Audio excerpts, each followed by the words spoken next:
trying to log into your account, then if someone keeps trying to log into your account, it'll like keep checking you. So I'm guessing they kept trying to log in. Vampire. I'm happy. Oh my gosh. Is this Sleepy? Hi, Sleepy. What the heck? Why is Vic here? I thought you died, Vic. For those who don't know, Vic became a truck driver. And then he got into, what was it? A 28 truck, monster truck accident. It was a giant explosion.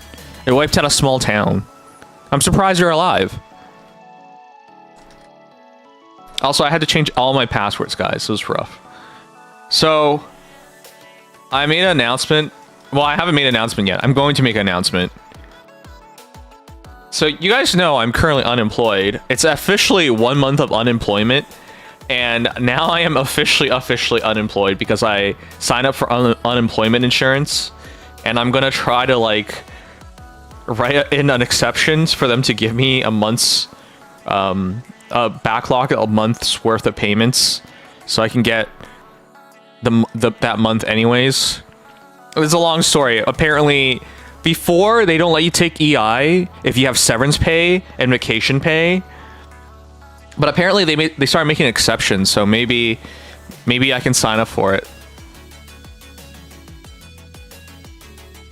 Okay, so guys, I am officially a Kick partner. As of yesterday, I have the green check mark. That means I am a Kick partner on...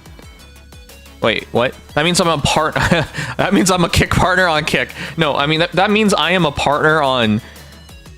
So for those who don't know the legacy, I became a partner on YouTube back in 2017.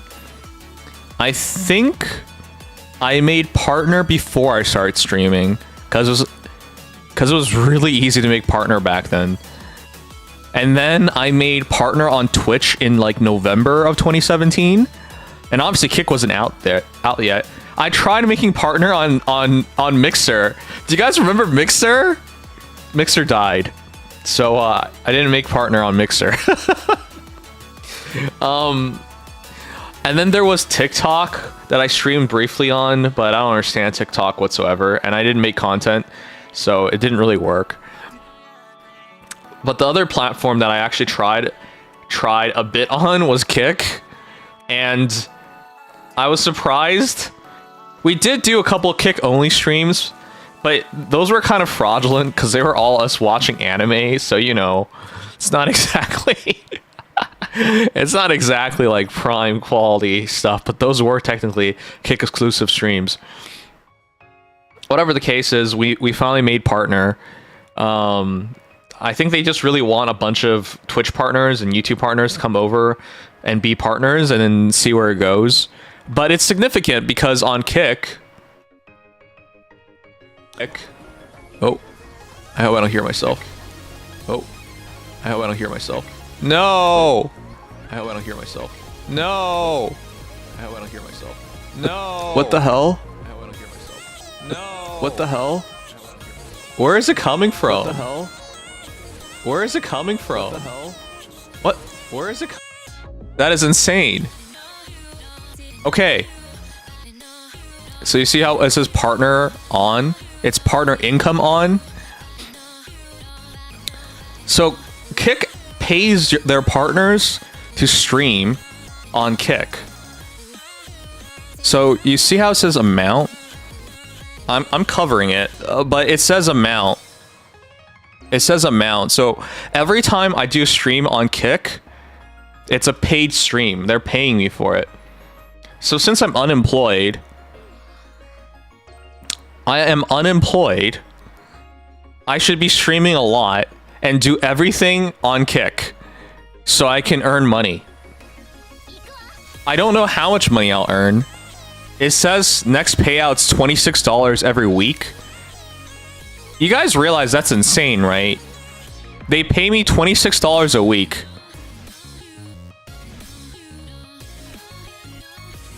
That's not nothing. No, that's not even rent, but that's like $100. $100 a month. That's like 2 weeks, 3 weeks of groceries, guys. That's not nothing. What I'm trying to say is, I'm gonna see, can we bring this number higher? So I think a lot of you guys know, like, I don't want to work again. I mean, sorry. Let's be clear here. I'm fine working. I don't want to work as an accountant, and I highly doubt I'll get another job that I'll care about. So I want to make this work. So all of that is a roundabout way of saying, if you guys can watch me on Kick, I think you should watch me on Kick. Twitch or Kick is ideal, because I don't think YouTube does anything. Yeah, so that said, let's see what happens. I'm not sure. I'm pretty sure you can watch me on both platforms at once. Because Kick has the same framework as Twitch, right? So you just leave me at 1% volume. Now, I don't know if that's against or toss or not. I have no idea. But it's my first week. I don't understand anything. I'm just starting to get used to this stuff. They assigned me an account manager, which is wild. So there's actually someone working with me right now to try and improve my Kick numbers and help me be a better content creator. So they're already doing a lot. That's all over the last day and a bit that all these things have happened. As I said, we became partner yesterday. That was it. We just became partner yesterday. So it's already kind of incredible, all the things happening. Anyways, all that is to say, yeah, I'll give you my Kick link. It should be in my Twitch. If you guys can help me out here, I would really appreciate it. Because with Kick, there's an obvious way of making it to full-time streaming, because they pay you per stream. My Kick is right here. Let's see if it still works. Kick chat on stream. Twitch doesn't like that. No, they're okay with it now. They used to be against all that, and then they changed it. Twitch unified chat. They made here.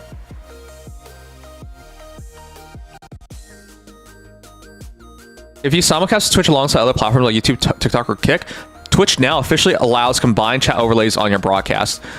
So it's out of date information. When Twitch first allowed us to multi-stream, they were like, you can't have your chat unified. That's against the rules. But they never enforced it one time. And then eventually they're like, oh, what the heck? This is dumb. And then they finally allowed us to unify chat. So having Kick on stream is fine. They made this announcement. I know people... Yeah. I know people, like, still bring this up because they haven't heard the news. But it was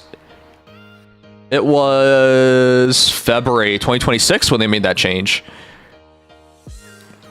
But I appreciate you for caring, Sleepy. I don't want you guys to assume I know everything, because I don't. I might be making a mistake here. But in this case, I'm pretty sure we got it right, because I remember reading the newsletter. But yeah, thanks for looking out for me. With that said, though, guys, yeah.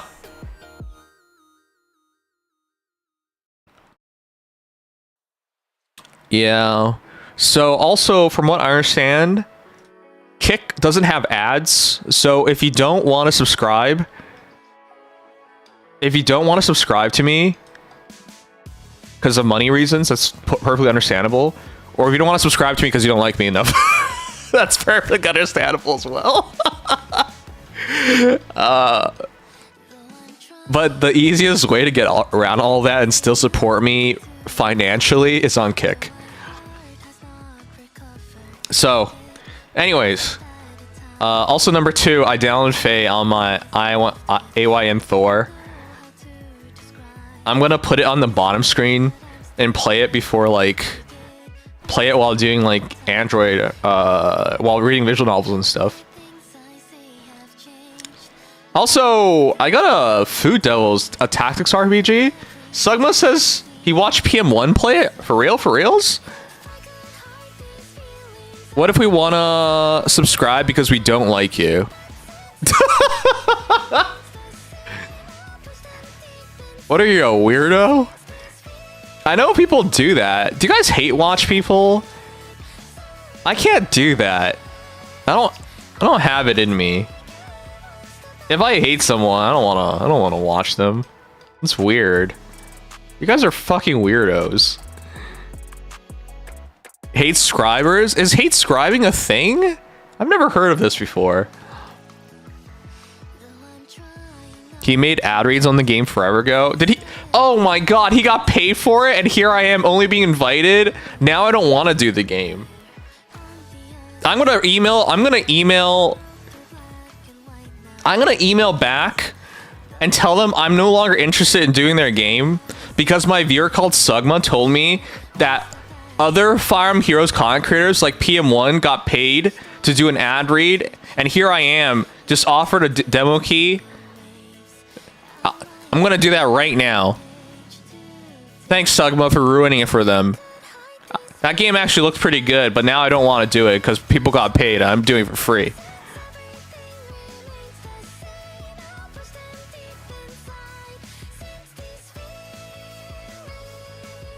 Alright, anyways, give me a sec. We're not doing anything serious tonight. I need to, like, put together a real firm plan on how to be a better streamer.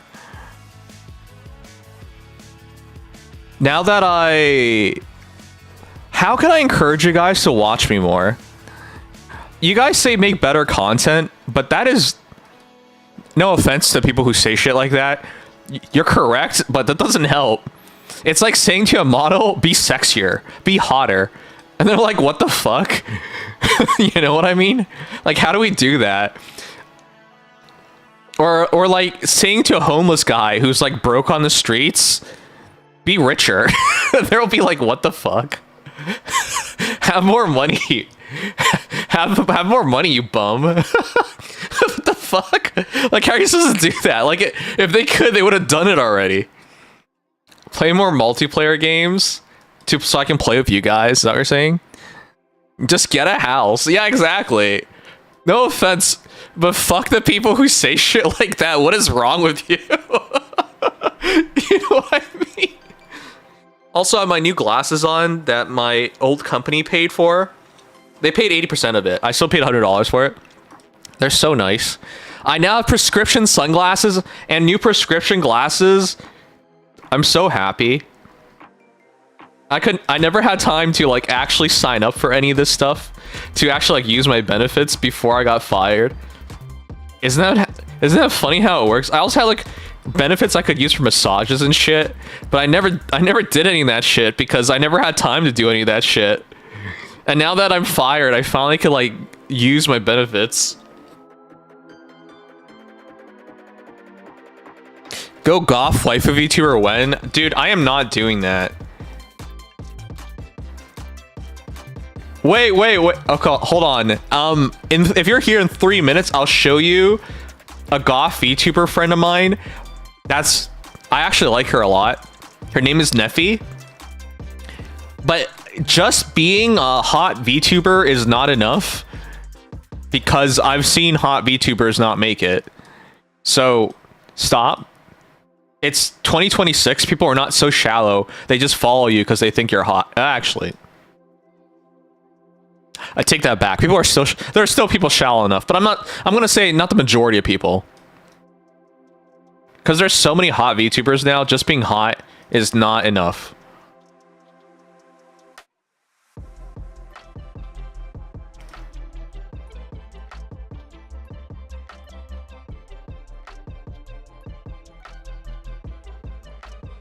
Hot means nothing. You need to have some kind of personality. Yeah, I don't want to insult any of my VTuber friends, but I agree with that. I feel like a lot of people don't find success because of that. You know? It's not enough to just be hot on stream.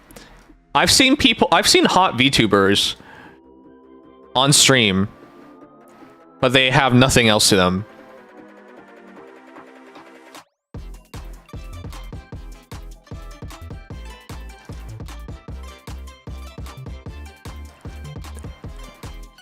I I don't want to toot my own horn, but I think I have a pretty good personality. I have the right amount of toxicity and hatred.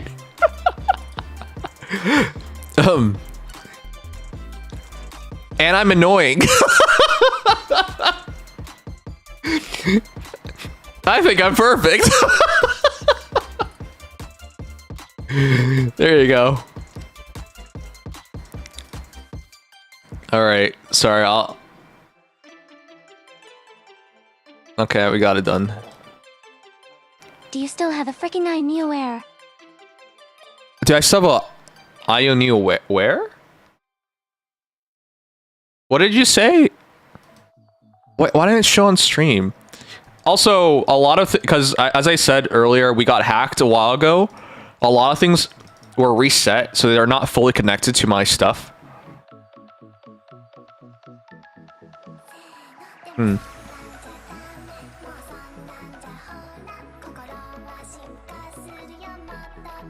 Did you guys understand what it said?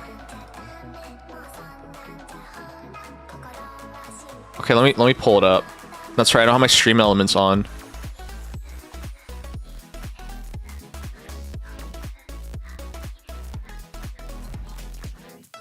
I remember you used to show me that one. Now it's expensive. Oh! Yeah, I have it. Guys, did you see?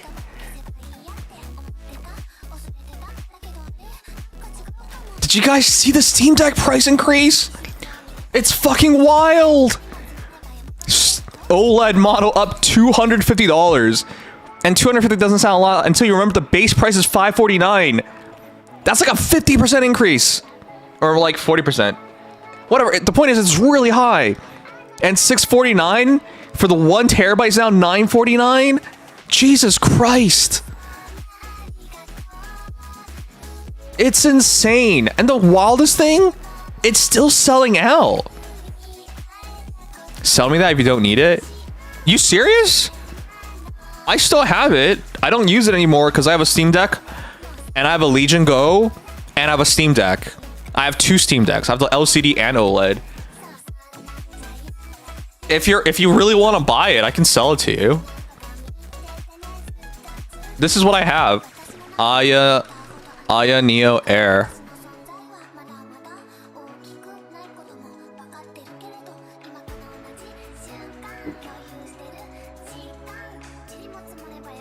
This is what I have. This is what I don't use anymore. I mean, I occasionally still use it, but... You want to buy it? I sold my RG Ally for the Z Flow 13. Now I need a cute handheld. Sell me for 200.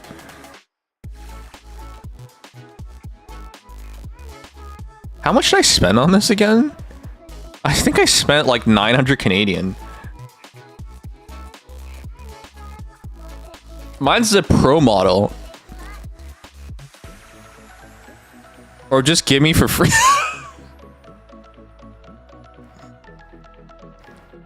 Do you realize you're talking to someone who's unemployed? Why? Why would I give it to you for free? I haven't even seen you in forever. What the fuck? Guys, this man is crazy.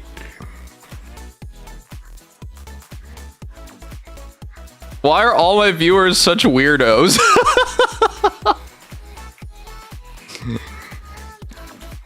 Bro, I'm poor. Why would you ask for it for free? I guess shoot your shot, man. Shoot your shot. College charity event. Yeah, I'll do that if I'm the charity. But yeah, that's a wild increase.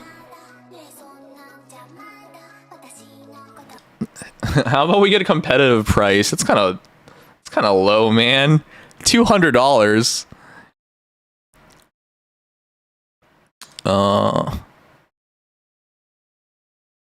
200 is way too low, isn't it? That's what I'm thinking. It's an OLED screen.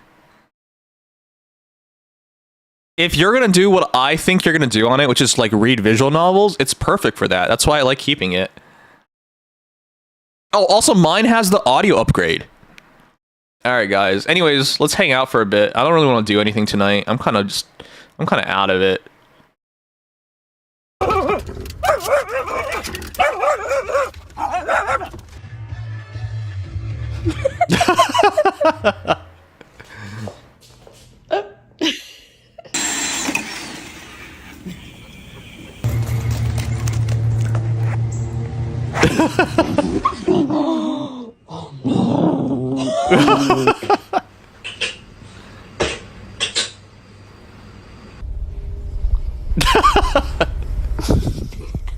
It's kind of weird whenever a dog smiles like that.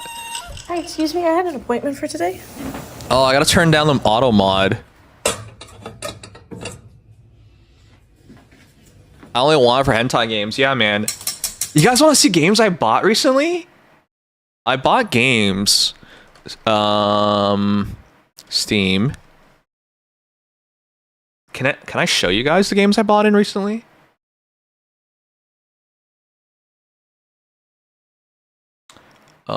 Purchase history? No.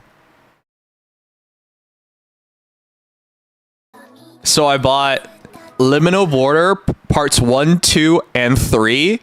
Nope, nurses, don't look it up. Nukitashi, the show, part 3. Now I now have the entire show series, so I can finally work towards finishing it. Tamura Mirai. I'll just sum it up. I bought 10 visual novels. Nukitashi 1, Nukitashi 2. This is one of the this is a pretty legendary visual novel series. Kuru New. My cultured viewers will know what that is. Hen Pri, which is prison, which is I'll show you guys. I'm gonna, now that I'm unemployed, I finally have time to read. I finally have time to read visual novels. Doing account reviews today, I really should be, but I'm out of it, man. I'm just getting back into this. I'm just getting back into streaming. I was supposed to. I'm supposed to, but I don't feel like doing anything right now. I have to tell you about this top-tier visual novel. Absolutely phenomenal in writing and presentation, and it's about degenerate criminals surviving in the worst prison. By the way, I respect the hell out of the YouTuber here, the August Hale. Fun fact, back in 2017, I was trying to find a visual novel content creator and I could not find one, and I realized, wait a second, I could do that. Because at the time, I used to read a lot of visual novels back then. At that time, I'd read Clannad. I had basically finished Grisaia. I finished all of Sunrider up to that point. I finished Grisaia. Mal. I finished a lot of like Fate Stay Night. I finished a lot of the big visual novels, and I was like, okay, I could do it. And I actually shot an episode where a let's play of a visual novel, and I never released it because I was like, nope, there doesn't seem to be a market for this. Yet the August Hale came out like a couple of years ago. This is like the one YouTube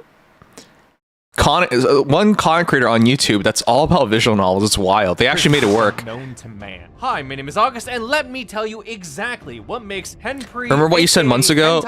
No, I don't remember. The Shawshank Redemption of Eroge, a must. Yes, it's called Hentai Prison. Thanks to Shirobune for providing me a review copy for me to check out, and for showing me a story that not only tells you about a man who survived hell, but also asks the hardest hitting questions about the rehabilitation of criminals, the freedom of self-expression, and the moral dilemma of censorship. Now, about not burning out. Yeah, okay, yeah. In the middle of the night is for sure outright criminal and should be looked down upon. But even I don't think the man deserves 10 years in the hole for not having clothes on. Of course, he fully believes he didn't do anything wrong. It was an act of self-expression, he says. Well, I'm really impressed by how they shoot this visual novel. Like, look at all these visual novels are usually just a head, unless they have a CG, but this is, look at this, the way they're like presenting themselves is wild. To the judge and jury, he's very much wrong, as he's sent to Tulip Prison, a special penitentiary for deviant criminals. Now, some of you may think it's just Most visual novels are like this, but the way they directed this one was really impressive. justified. But let me tell you, There he Tulip is!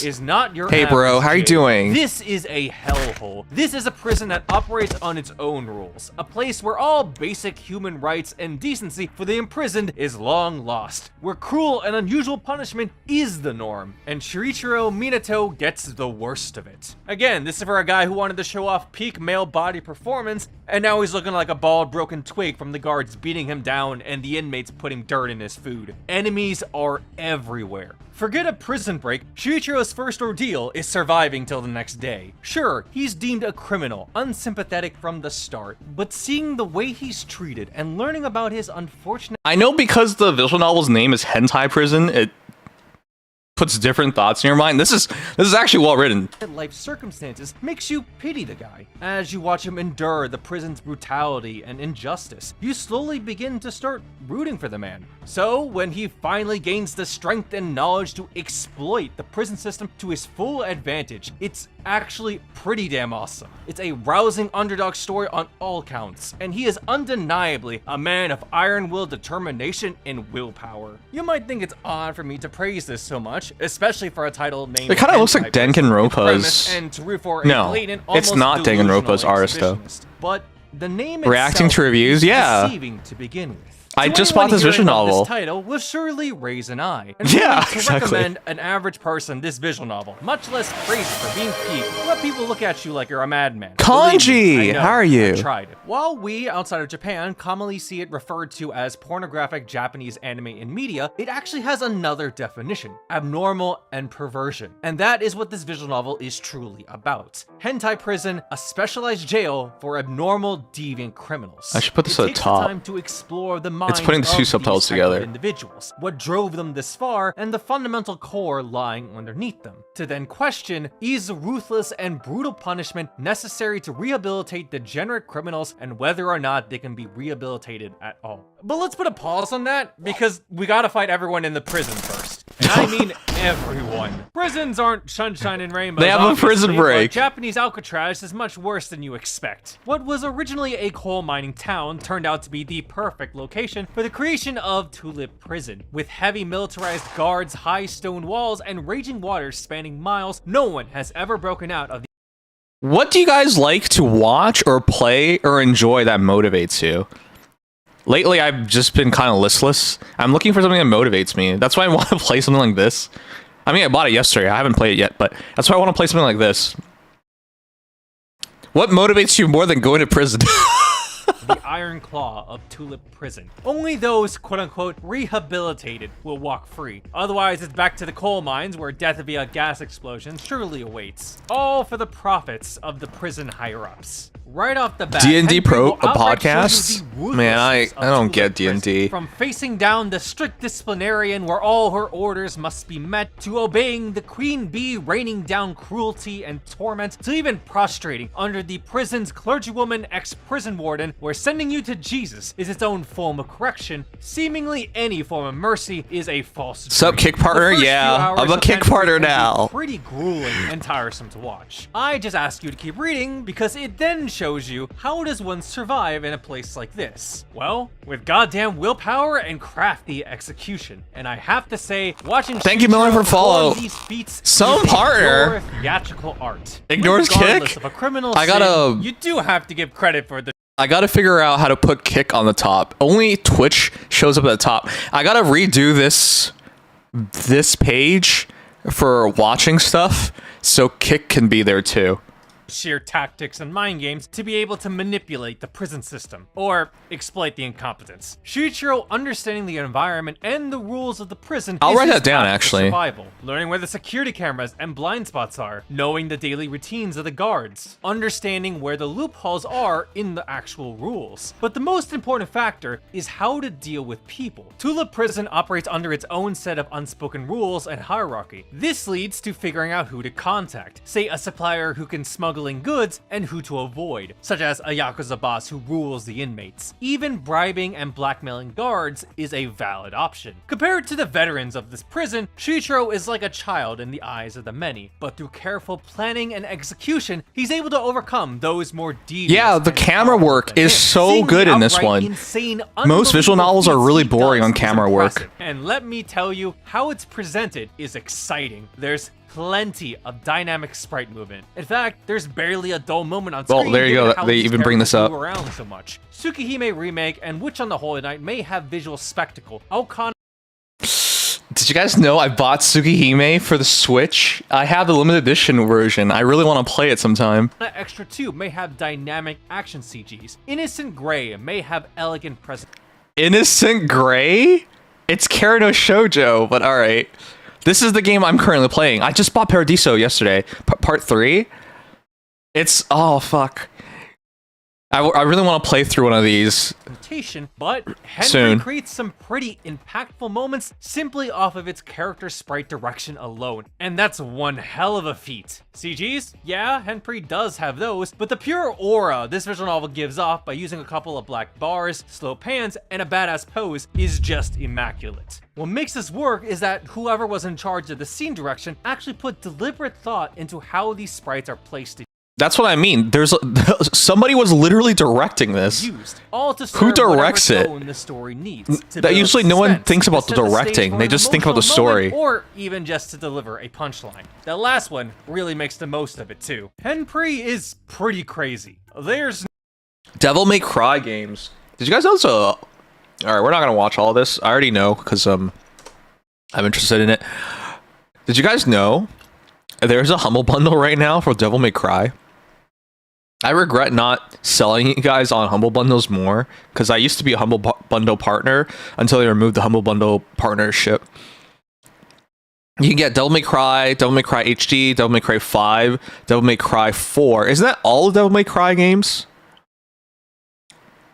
I have all 4 of the games. I don't know. I should commit to playing through one of these games sometime. Hentai Prison was absolute cinema. It not only made me ugly cry once, but twice. This is something I'm gonna try sometime soon. I already bought it, but 2 and 3. All right, let's watch something fun, guys. I mean, that was fun because I'm gonna play it, but hey, is anyone watching NBA playoffs? Who you guys got between the Knicks? Actually, no. Spurs and OKC. Who you guys got?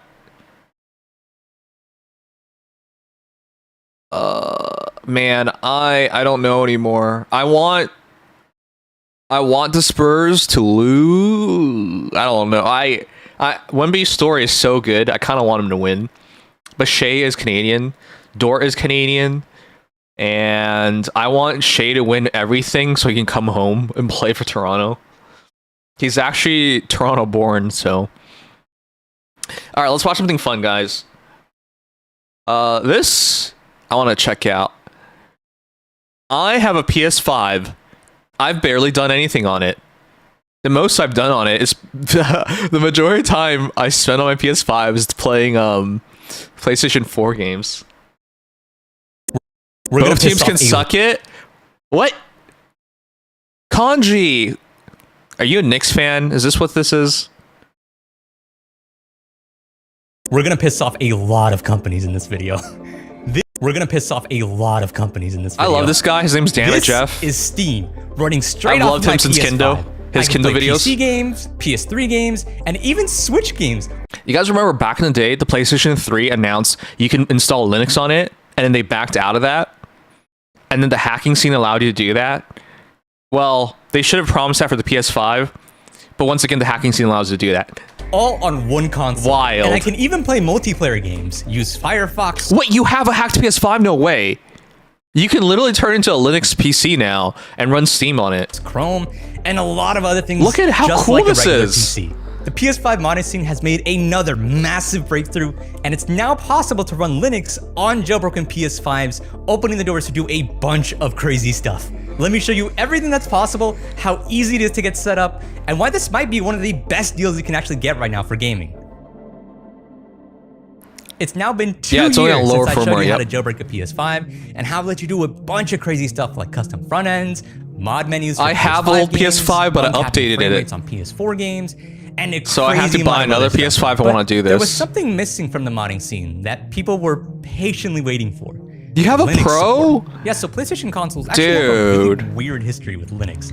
They're no strangers to running a desktop operating system on their hardware. The PS2 had a Sorry, real quick. They had a trade-in promo with EB Games, which is equivalent to GameStop, back in December. But I was so busy with work that I couldn't trade in my PS5 for a PS5 Pro. an official I was so disc to run pissed. Linux that you could just It was buy. only like And the $200 PS3 or actually something. shipped with a feature called Other OS that let you install stuff. Trade like in your Linux PS5 right with on your $200 to get a PS3, just PS5 Pro. use That it was such a like good deal. regular computer. I wanted to do that. Until people started fiddling with it and yanked it from all PS3s. Oh, they got sued Yes. for this, by the way. And Yes, they did. lost. Yes, now, they did. modders have gotten really good at configuring this stuff for jailbroken PS4s and PS4 Pros, and it ran okay, pretty decent. It was fine. But now, finally, 5 years after its release, the GOAT himself, Can you The guys Flow, believe? has finally 5 years? 5 years? Oh, the official Flow. This guy's been in the scene forever. Guys, how old does the PS5 feel to you guys? In my mind, it still feels like it's super new, like it came out yesterday, but it's 5 years old. done it and It's managed to freaking get wild. Linux running on the PS5, turning it into a proper gaming PC. I know some people are probably hearing that and being like, whoa, the Flow got this running? Yeah, if you're like a modder, tinker type person, you're probably already familiar with his work.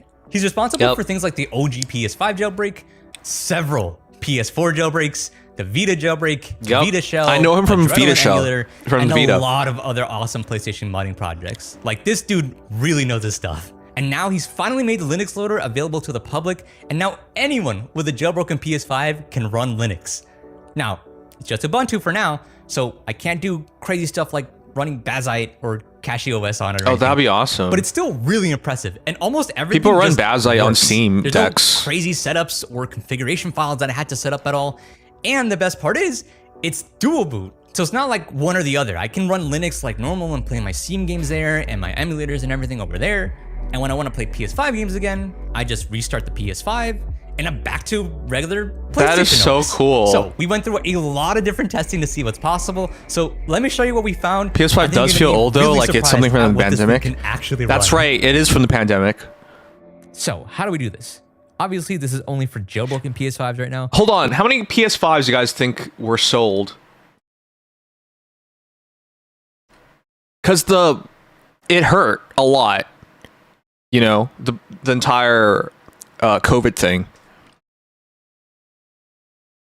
So 1.5 in the recent quarter, which is 1/4 of the year, 3 months, to 93.7 million. Wow, that's higher than I thought.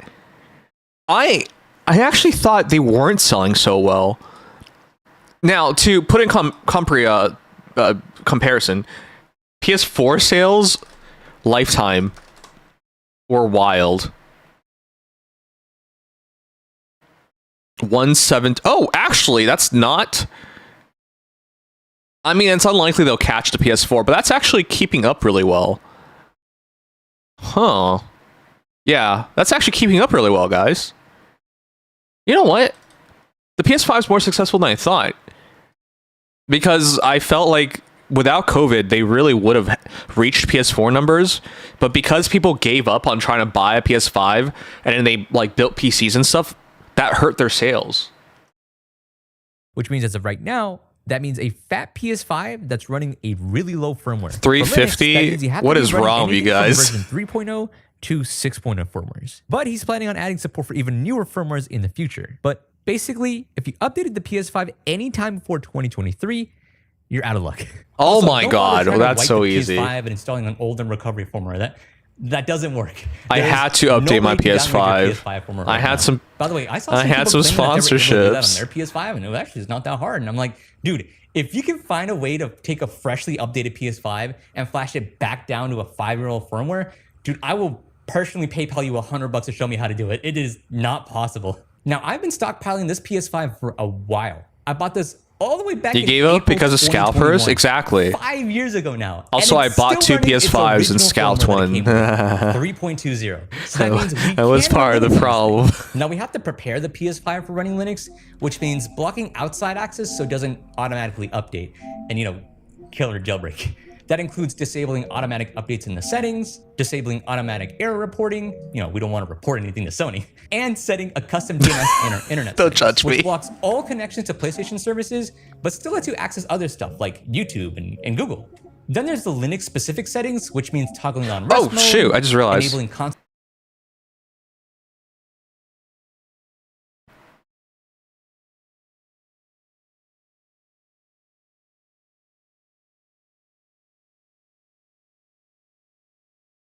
power to the USB ports. There. And enabling HTTP. Now Kick will show up. This is copyright protection that some apps like Netflix use, so you can't screen record their stuff. It's really weird because if you leave it off, you just see a black screen on Linux. But if you leave it on, the screen will work, but now our capture card can't see anything. It's really weird. I've never seen this before. And that's all the stuff we got to do on the PS5 side. Now, let's go configure our Linux drive. So our Linux build is going to live on an external drive. I'm using this 1 terabyte SanDisk SSD that's pretty Do you know how expensive these things are? They used to be like $90 Canadian. They've doubled in price because of the RAM shortage. dang fast, but PS5 with firmware models 4.0 and higher can actually install it to the PS5's SSD slot, which means you don't have to take up an extra USB port taken up by the operating system. But given the price of SSDs right now, I'm okay with using what I have. Dude, yeah, it's getting really bad. I bought a SSD, like a 2 terabyte SSD, for $150. It was like a really, really nice one for my PS5 just a year ago. I bought one of those from a computer. How much is it now, actually? I haven't even checked. It's doubled. Oh my God. Tripled. Oh, dude, we're so cooked. Oh my God. It's Now, the phone tripled. does Holy recommend shit. Building your own Almost. Ubuntu Linux image, but I'm lazy, so I'm just gonna grab a pre-built one that somebody else already has uploaded for me. Once we flash the image, let's plug it into the PS5, and now we're ready. Okay, so this next process is actually the easiest part of this entire thing. I cannot stress how easy it is to actually get this thing jailbroken already. So first thing we have to do is actually push the jailbreak payload over to the PS5. So how do we do that? Well, some people actually push it themselves. Wait, this is by super connecting it easy the to network do? And then pushing it through a laptop or a software or something like that. But there's actually another way you can do it. There's actually ways I you can feel do it straight like- from the browser itself, and I'm gonna show you how to do that now. Okay, so you know that custom DNS. I feel like this came so late. You might as well wait for the Steam machine and just buy that instead. Because anyone with a PS5, unless you have an extra one that you haven't opened for 5 years, buying a new one's going to cost you $700. Why don't you just buy a Steam machine, which is likely going to be $1,000, and you can skip all these steps and get more power on it? that we said that blocks all the Maybe. Sony servers and all that stuff. Well, it also has another feature. So this custom DNS also redirects all the PlayStation traffic that you might see, anything from PlayStation websites, and redirects it to their own payload website. So what that means is we can go to the user guide, and when we click on the user guide, little pop-up is going to show up. And there you go. Oh, See, now that it's is loading up wild. The payload website. That is Now, here's the wild. fun part, because all of these are hosted online, but they can also be cached locally. That so is that way, in the event you don't want to crazy. connect your PS5 to the internet, it'll still load these. So you're not. So that's how you cut off at access all. it? You're not cut off from the payload themselves. You just So now go we're gonna through hit the pick guide website we button. really want. That's I'm just gonna funny. choose this one for now. And now we hit jailbreak. Now, there's a 50-50 chance that this PS5 crashes right now when we hit jailbreak. Oh, It this always is- seems to happen. I hate the it's literally just jailbreak by chance. But we'll give it a crashing shot. thing. That's why I hate doing it on my right. PS4. It's doing all right so far. Oh, yeah, we're good. All right, cool, sweet. We got the uploader on there. The payload is pushed. So from here, we can load a bunch of different stuff like ETA hen, FPKG enabler. That one lets you install any PKG you want without having to pay for it, I guess, or license it or whatever. And a bunch of other stuff like FTP servers and all this other stuff. Really, really nice. It has a bunch of cool stuff, but honestly, all we want is the PS5 Linux loader. So we're gonna press that. We're gonna see some stuff show up on the screen here. And the PS5 is gonna go to sleep. It's kind of neat. It goes to rest mode. Now here's the fun part. When we turn on the PS5 again, it's not gonna be booting into the PlayStation mode. It's Oh, gonna that be is booting cool. into Linux mode. That is so cool. Turn it back on now. And there it is. There's Linux. That's it. The 24-bit? PS5 He has a officially 24-bit some monitor? games now. Now, unfortunately, we can't control, obviously, this with the PS5 controller. Oh, that sucks. That's a nice controller. So we're gonna need a mouse and we're gonna need a keyboard. Oh yeah, you And just I should make it probably in a mention, PC. Wi-Fi and Ethernet, like the actual Ethernet jack on the PS5, Doesn't work. right now. Aw. So in order to get connected to the internet, we actually need to have like a little Aw. Wi-Fi dongle adapter thing to plug it in. Yeah, after everything is said and done, you basically used up all your usable USB. I'm so sorry to say this, but my hype for this has already died. I was legitimately thinking of trying to scrounge together like, I don't know, $800 to try and figure out how to buy a super old PS5, but I think I'll just wait for a Steam machine to come out. It'll probably be more expensive, but we could skip all this. Ports. So if you want anything else, Don't have to MacGyver a usable USB, a Linux computer. Dongle City over here. But this is Linux running on a P5, you know? I've already been playing a little bit with it, so I've been kind of messing around with it. But let's see what it can do. Look, this is Linux running on the P5. We can play games now. My roommate in university actually did use Linux instead of Windows. Now that we're in Ubuntu, what can we do? I never understood what the point was. Does anyone use desktop, Linux? Just like any other operating system. So you can install a web browser, set up Steam, I can buy run from Linux you? apps, whatever you want. No. And it was able to handle heavy use pretty Are you well, still a trucker? Actually. We pushed it pretty hard. someone It didn't use seem to stress Linux? much at all, honestly. Though there was a few apps that did have some compatibility. See, issues, unsupported GPU. unfortunately. This is why I'm like, I'll get to that. probably should just buy Oh, by the way, here's a fast a Steam machine when it comes out. Curious. So naturally, the first thing I wanted to test was No running way. Steam games. And I was really surprised to discover No, that the don't gift PS5 Vic. GPU is picked up right away with zero tinkering needed at all. I'm gonna. Oh my god, dude! the I'm gonna Steam send an hardware email to survey showed up Twitch and I was dying. to allow me They're to gonna be refund really subs. Oh confused my over there. gosh. So the first thing I thought is we got to try a quick benchmark to see the limits of this thing. I ran the Cyberpunk benchmark and I realized very quickly the PS5 is not a 4K machine. Just to be clear, we're targeting 30 FPS here because we're doing max out settings. No, and ray tracing. 20. If you start spending like over $1,000, you finally start seeing like ray tracing at 60 FPS. But yeah, it's struggling just a little bit. All right, not bad. 25 is not playable. Yeah, that's kind of expected. Let's see what else we can configure. Let's do like let's do like a high. Do Steam Deck. Okay, it seems like it's performing somehow worse. That's strange. Yeah, We're it is running doing on worse. ultra settings, but no ray tracing this time, and it seems like it's really chugging. Okay, apparently Digital Foundry already did all the research for us, and we are way too optimistic here. Yeah. The PS5 version runs a mix of like medium and low settings. And Dude. It runs at 1800p. Good lord. Yeah. Okay. All right. Yeah, we should probably. Yeah, no. We should probably like work on that a little bit. Yeah. Okay. So No. it seems like we're getting a little bit worse. No. We're not exactly hitting 50, but we're really close. Just buy a $1,000 Steam machine when it comes nice. out. Okay. Skip Okay. all this work. Have way more control. Have way better hardware. Okay, so it can hit 60 for sure. The- Now again, I'm giving some slack just because this is running, on a jailbroken PS5 through Linux. If jailbroken PS5s happened like 5 years earlier, I think it would be a legitimately good choice, but average of 60, okay. Average of 60, I guess that's a win. Yeah, it's about neck and neck. I'd say probably a little bit worse. What can you do? yeah, And that's this pretty much our no. first lesson here. I the can't. PS5 doesn't perform very well at 4K. Yeah, But a no, lot this of is- games this is bad. Really liked 1800p though. That seems to be the sweet spot for the PS5. So most of the games that we recorded are going to be running at that resolution. Now, obviously, the exceptions to this rule are older games. GTA 4 runs amazing at 4K on this thing. This is sadly one of the only ways you'll be able to actually drive around in Liberty City on the PS5.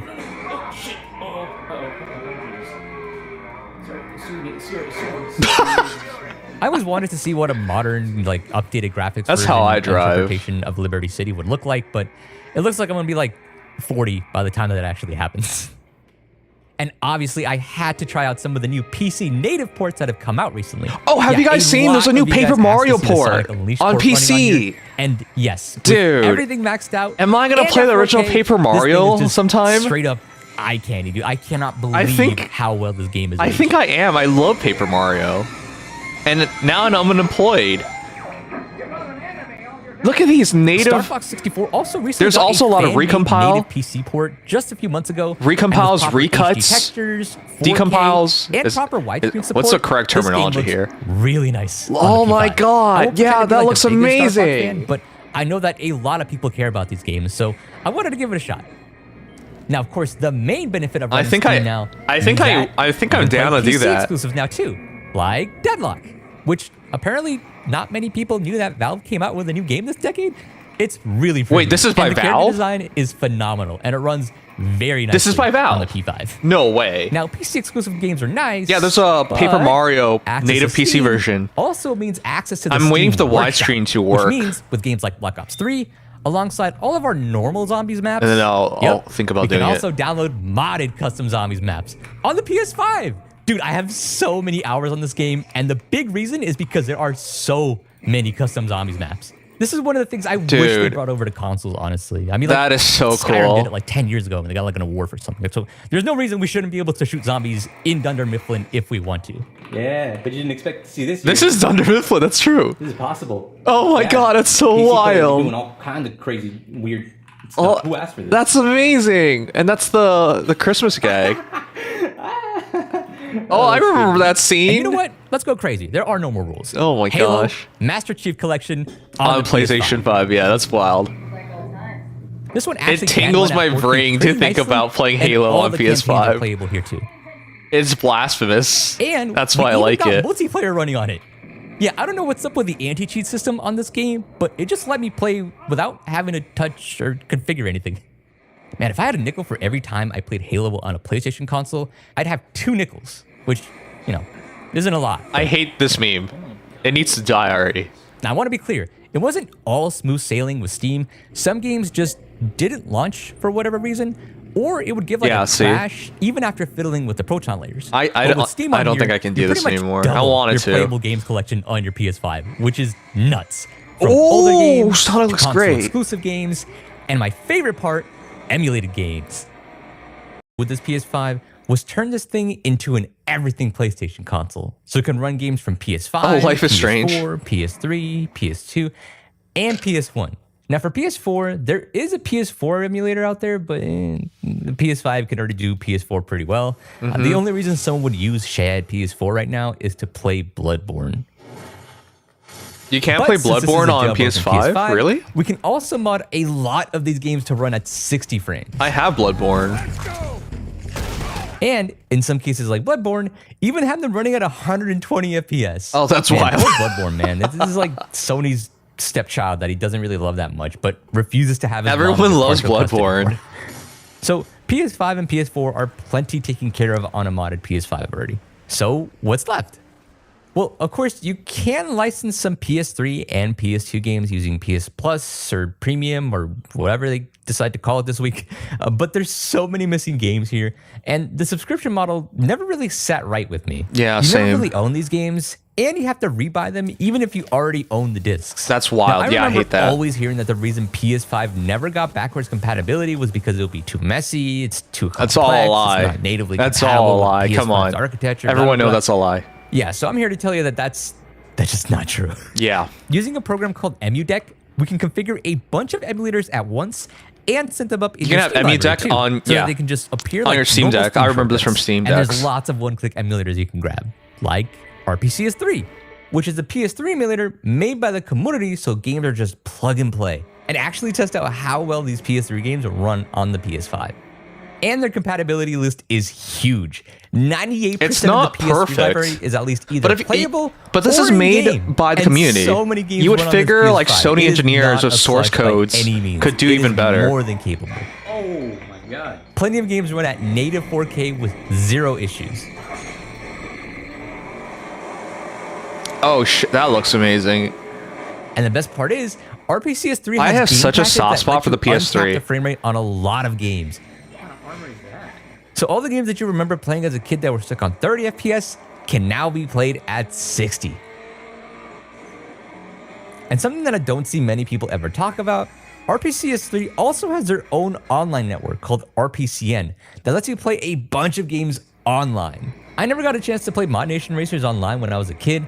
I never thought my first time experiencing it would be on a PS5 of all places. I got tired of waiting, so I put up a little message on my Discord telling people like to help me out because like there was like nobody on board. There's like 18,000 of you guys in there. There's gotta be at least 8 people in here that know how to run RPCS3. Good lord, finally! I've been waiting forever to play this game, bro. I never got a chance to play this game when I was a kid. I mean, online. All at that least. time just for a couple people. Wow, Yeah. Okay, I'm not as good as I remember. That's what I figure. Not a lot of people have a PS5 able to do this. That's not fair. No way. Oh my god. Yes. Let's forget yes, Miku. Now, give me now. Thank you. Hell yeah. They got Freddy. They got the or guy. They got the or guy. That's cool. They got Steve. Mod circumcision.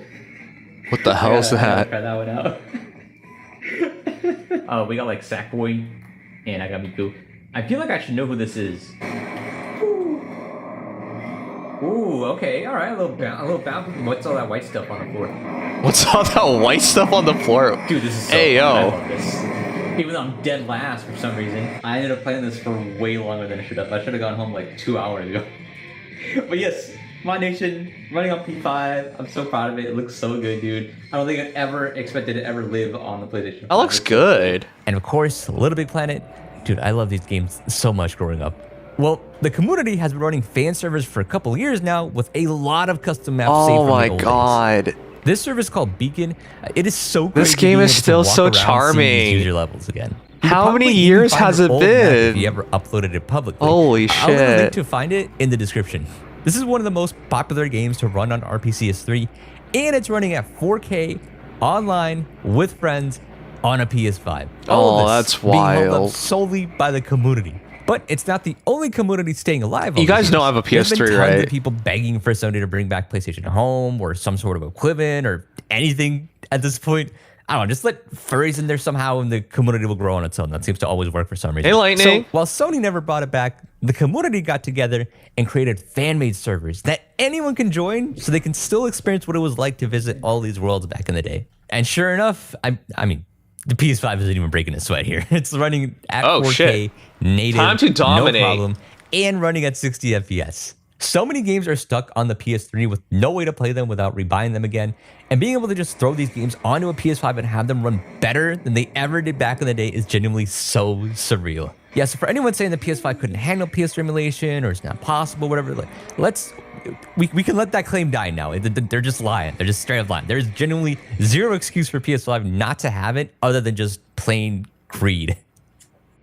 All right, I'm gonna show you how to piss off 3 companies in It's one summer. go. Are you cold? Switch games on a PS5. Oh, he's so running through brave. Steam. Most people don't even. Now, sadly, yeah, because there I you don't go. want Nintendo to find out where I live, You have I'm to gonna blur it censor out. This, but You trust can't me, it show is Switch running back games there, okay, I promise. on, I'll post the uncensored version of this video on the Patreon if you're curious.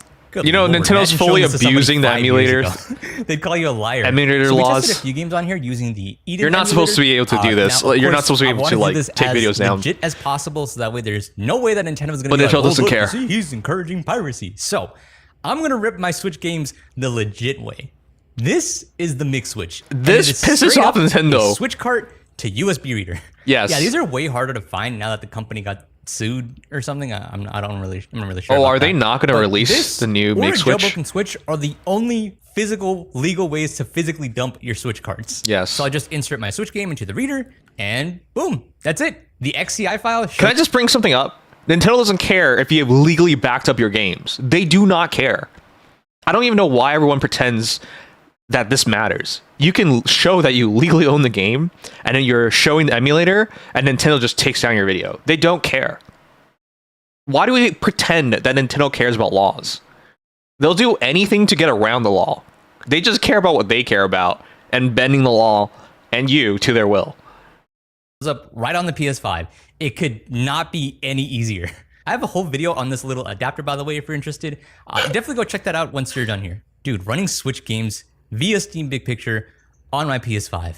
So we tested a few games to see how well it ran. The one where you race, the one where you're a hat, and Yeah, you the one can't where say you the, cry. you can't say For the one with game's hat, names. I will say the frame rate was a little bit more jumpy with this one, but it was still able to run at 4K, 50-ish frames per second, no problem. Yeah. Though, yeah, expect some dips for sure. But For you can driving just get one, a Steam the game Deck and already play all runs these at games 60 anyway, FPS so, you know, natively, whatever. But we could push the resolution to native 4K, and it ran beautifully. It is such a nice experience on the PS5. God, I can't believe I'm even saying that right now. I love my Now, Wii for the U. one where you cry, this one was I love my really Switch. weird. We could not get this to run at a steady frame rate at all. It was really Oh. inconsistent. I've already seen people running this game on PS5 on Twitter, but the thing is, all of those video clips are usually just in the intro area or the sky where there's like 3 total things that are actually rendered. So we went out of our way to actually test this in the overworld, and It looks so weird. yeah, as soon as you land down there, it's just Stutter City Yeah, all the way okay. through. That's we not tried to use an playable. app called NX Optimizer tool to try to get some better performance out of it, but man, even Yeah, at no. 720p resolution, we were still hitting like 15, 20 Yeah, no. FPS with really bad stutters in between. I'm not doing I'm this. telling you, we tried everything for like Linux 2 days straight. on and we just PS5 is so couldn't figure cool. it out. I don't know.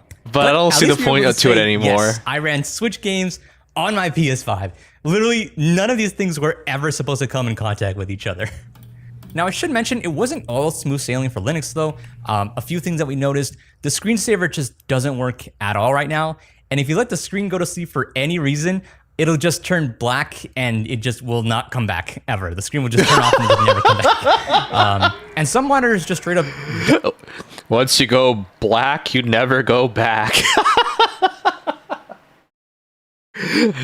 Nice to see the PS5 understands that. don't work for displaying on this thing right now. So we got really lucky there. And a lot of the apps that we wanted to try just didn't work because it couldn't recognize the hardware at all that we were running. For example, I wanted to try video editing on the PS5. Oh, well, only that to would've been find cool. out that DaVinci couldn't start the app because no GPU was detected. And benchmarks like 3D Mark, I mean, they weren't designed for Linux in the first place, but it couldn't recognize our system specs. So Yeah, it that's didn't allow us wild. to run the test. So I don't have scores for you there, unfortunately. But I have seen other people already being able to run 3D Mark. I wonder what they did differently. But this is all still really promising. I don't want to undersell that. The fact that this works so well, just right out of the box without any sort of tinkering, is genuinely incredible. And because the Flow already released this out into the public, that means the community now has their hands on it. And are working And on maybe making they the can experience optimize even it. better. Maybe. Since I started We'll working see. on this video, people have already figured out how to get other Linux images running on here, like Debian and CachyOS, and they're already working on support for things like Alpine, Bazzite. Mint, and Fedora, which means, in theory, dual booting Bazzite on the PS5 might be a possibility in the future. Bazzite's gonna be a big deal That's gonna if be they so make it cool, happen. dude. Oh my god, dual booting SteamOS on the PS5. It's so cool. This is seriously just the beginning. If they of can where get PS5 Bazzite running Linux is on headed, it, and I think it's then an you can make an amazing argument addition that this to is better than modded Steam PS5s. It's been Steam about Machine 2 years since I last because you can still covered play the Steam PS5 and games. everything possible with a jailbroken PS5. Maybe it's time to revisit it and see what else is possible. Especially since a lot more PS5s can finally be modded now. I think like the newest update you can do is like version update like 12.0 or something. Anyways, click over here to check out another video on this topic, and thank you for watching. What'd you guys think? Who has a PS5? Just kidding. I know you're all poor. Sorry. Who has a PS5 that they kept unupdated for like 5 years so they can hack it? None of you guys. I know the answer. So, this is not applicable to anyone here, hilariously enough. Also, it froze. Am I frozen? That was really cool, but I don't think I want to do any of this stuff. I think I'll just keep my PS5 as is, and then when the Steam Machine comes out, I might consider buying one. But yeah, there's like no reason to do this stuff anymore, especially with how expensive they are. Okay, it's totally frozen.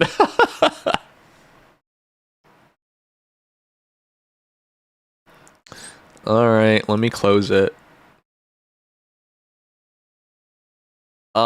Yeah. Lightning, did you know I'm a kick partner now? We're gonna piss off a lot of I'm a Kick partner now. Please watch me on Kick so I can earn my $26.18 weekly paycheck from Kick. Does it update and give me estimated revenues? No. It still doesn't say anything yet. So for those who are just dropping in, I am serious. I am now a Kick partner. Oh, it's $32! It went up! Guys! It went up! It went up by $6! Arrow! Thank you, Arrow. And Jasper! Thank you too for watching me on Kick. It went up by $6.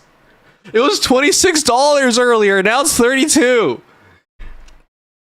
So for those who don't know, Kick has partner income where they literally pay you to stream on Kick. And it's actually double the amount, but because I am multi-streaming, they have it. See? Stream exclusively on Kick to double your hourly rate. I might consider going full serious Kick streams in the future just to try and like ramp up the paycheck. But like, just by having 2 more people watch me on Kick, it boosted my money up by $6. Seriously, if you don't, so for those who don't know, if you watch me on Kick, there is no, and I'm serious, there are no ads. And because every person apparently is worth that much money, it's basically a sub. It's wild. Congrats on your partnership on the scummy, sussy, gambling, no copyright site. Mr. Unemployment is employed. I'll say it this way. I'll care about like righteousness and justice and all those nice words when I'm not worried about being poor and feeding myself. No offense to you guys. This isn't about selling my soul or something. I'm just trying to survive out here.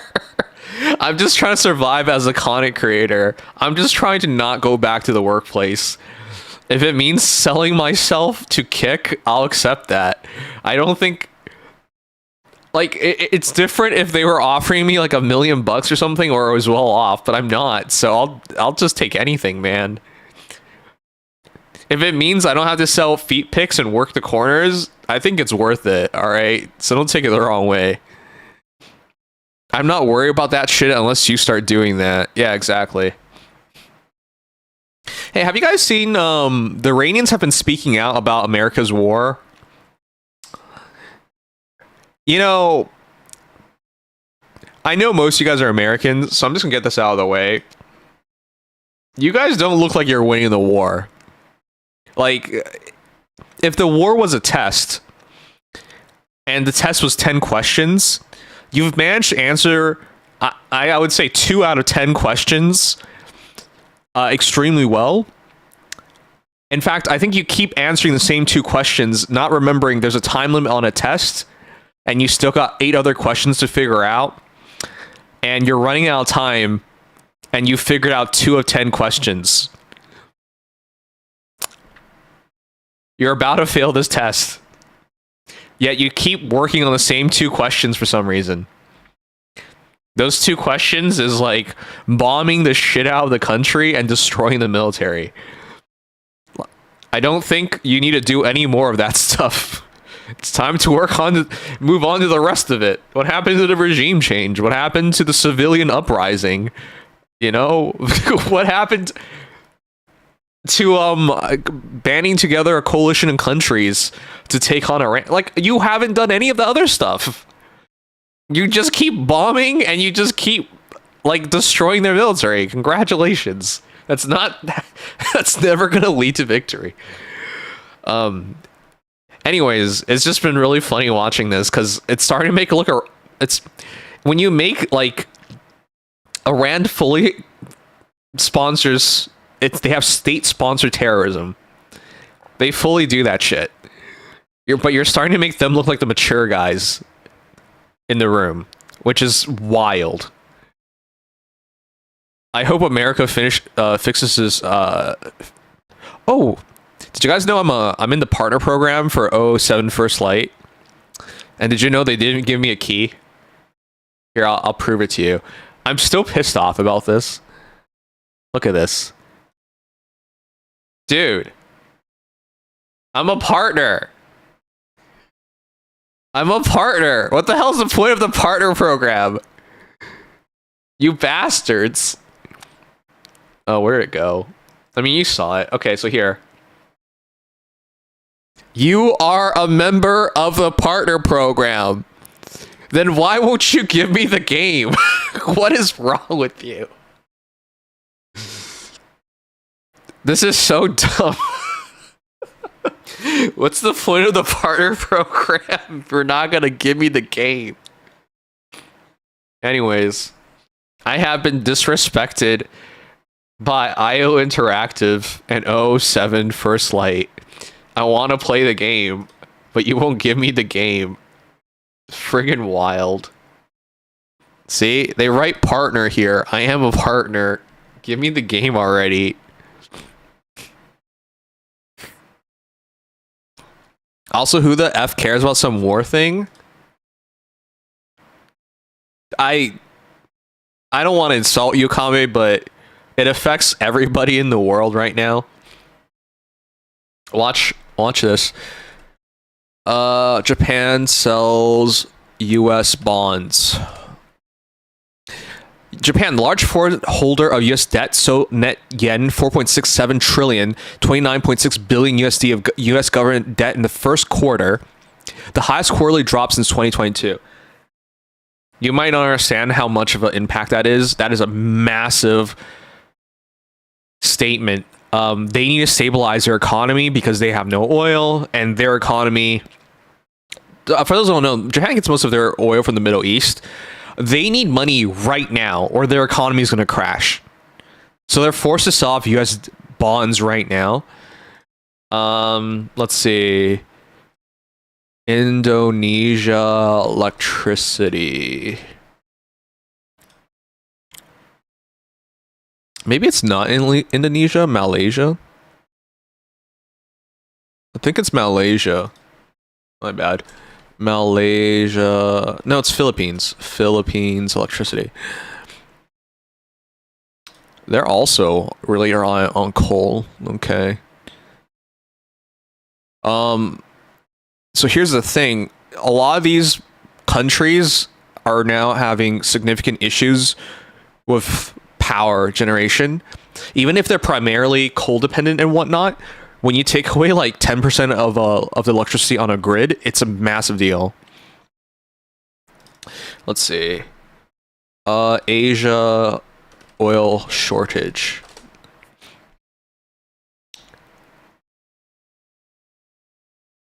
And they detail all this. There's like a gazillion articles on how bad it is. If you're in America, all you have to do is pay more money for this stuff. But when you're in these other countries, it's not pay more money because you don't have money. It's go without. So it's really bad right now. I would say Asia, you're there. Europe, give it another month. And look for July being a problem in the US.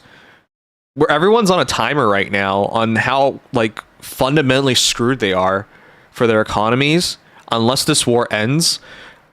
Trump has been saying the war ends in 2 weeks for 3 months now. The war has officially crossed 3 months. And a lot of economies are now at their breaking point. So I would hope America cares about this because the rest of the world is not going to forget this. If you have to go without electricity for any extended amount of time, people remember that. Like all over the world. Anyways, we'll see. It doesn't look like it's any way finished right now.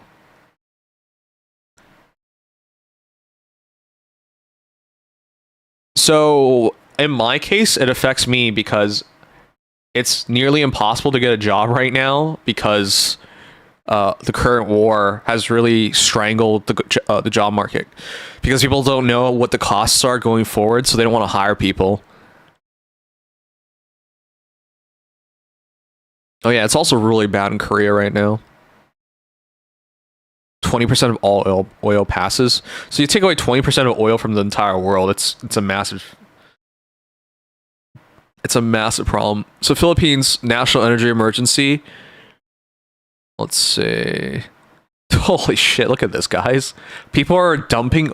You know, this actually hurts things. People like storing oil just hurts the oil shortage even more because by taking oil off the market, there's less supply. Less supply equals more with rising demand because people are trying to store it, equals a spike in prices as well. So this is already really devastating for them.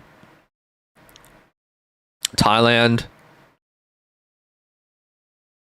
I haven't really been following this because I already know it's bad. I just don't know how bad. What the hell? 26 to 27 Celsius?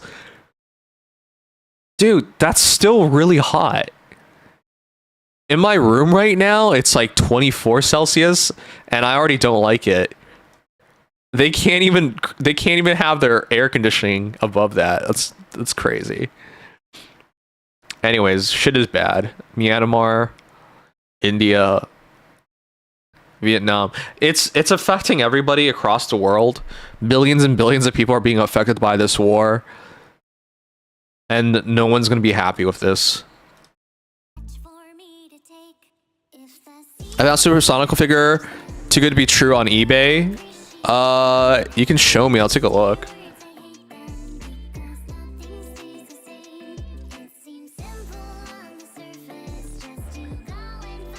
If they will have nukes, I'll stop them from doing the same thing again. I don't know. I don't care about politics. I just really want to ask you guys really quickly. Does anyone actually believe what Trump is saying about Iran getting nukes? And nuking Europe? Nuking America? Like, you guys can't be that crazy, right?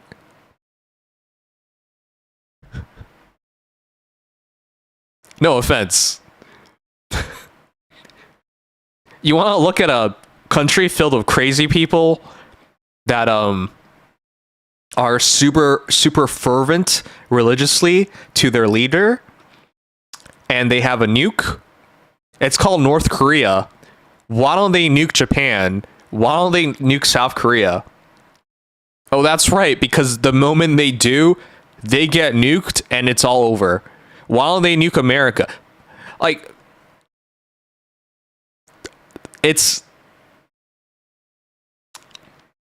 I think the answer should be obvious. Even if they got nukes, they would never do it. Do you know, like, sworn enemies in the world that both have nukes? India and Pakistan. Why don't they nuke each other? Oh, right, because they would all die. I don't understand why people think just because Iran gets nukes, that means they will be nuking everybody. No, they won't. Nobody in the world has nuked another country except for America. Everybody else with a nuke understands the moment you nuke, we all die. Even friggin' Russia with a dictator control, and currently people are, I'm not sure if this is true, but the war has turned against Ukraine. They still aren't nuking. Nobody's gonna nuke because it doesn't make any sense. The moment you do that, it's a point you can't come back from. The entire world will never ever treat you the same. It will be a fundamental collapse of society if you do it. Like, it will cause uprisings. It would cause the entire world to turn on you. You'll become a pariah state. You will have no friends. You have no support, no trade. You will be on your own, and you'll get the short-term victory before a coalition countries band together and crush you. So nukes don't work. What nukes do work for is keep people away from invading you, which is why North Korea is still around, which is why Pakistan's still around, which is why India's still around. Like, it's a theory, like, if two people point a gun at each other, no one fires. So, no, I hope people don't actually believe that the moment Iran gets a nuke, they're just going to shoot it. No. The only people that would be worried would be Israel, because they're within range, and they're the ones who are actively starting conflicts and actively asking to be hit. So, anyone who actually follows this stuff should probably realize what Trump's trying to sell to you guys, the fact that Iran was just going to, the moment Iran gets a nuke, they'll just nuke everybody, is fucking asinine. It's insane. They're not going to do that. Anyways, I'm aware people believe such nonsense because they think a country of 90 million people are willing to sacrifice themselves for, I really don't know. What is the benefit of nuking America again? You have to, like, believe in madman theory, where you sacrifice everything for something, even though it doesn't make any sense. It's like, man, China should invade Taiwan because they've wanted to unify China since World War II. Okay, but that would involve ruining their monopoly on the world trade because they make stuff for everybody in the world. You know what their economy is geared towards? It would ruin their long-standing policy of no war, and it would ruin all the support and allies and friendships and trade deals they have made over the last 50 years. Okay, but they still want Taiwan, right? No. You would have to believe like these countries would give up everything and anything in order to achieve their goals, which makes no sense. There's so many things in the world that you have to like just turn off your brain to believe in. So yeah, that explains the Iran thing. So no, they're not anywhere close to nuke, and even if they got a nuke, they wouldn't be nuking.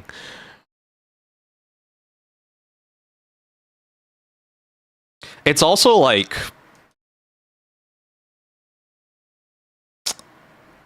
I mean, I could give any number of examples around the world, but I think I made the point, but it's just frustrating that the media says these clearly lunatic things, and then people are like, "That makes sense to me." What? How does it make sense?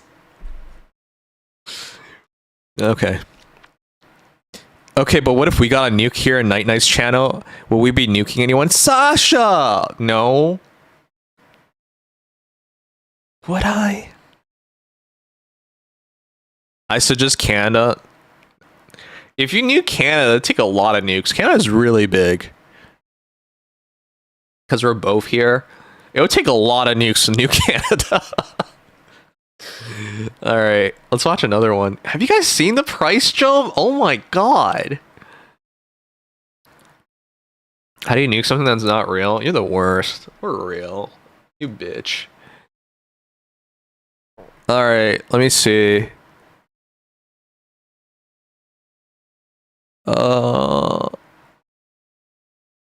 I know Nudo's in here and he'll steal it. Okay. It's not like nuking anyone, but they just close the strait and demand tolls just like that. Vic, Iran did not close the strait until America started the war.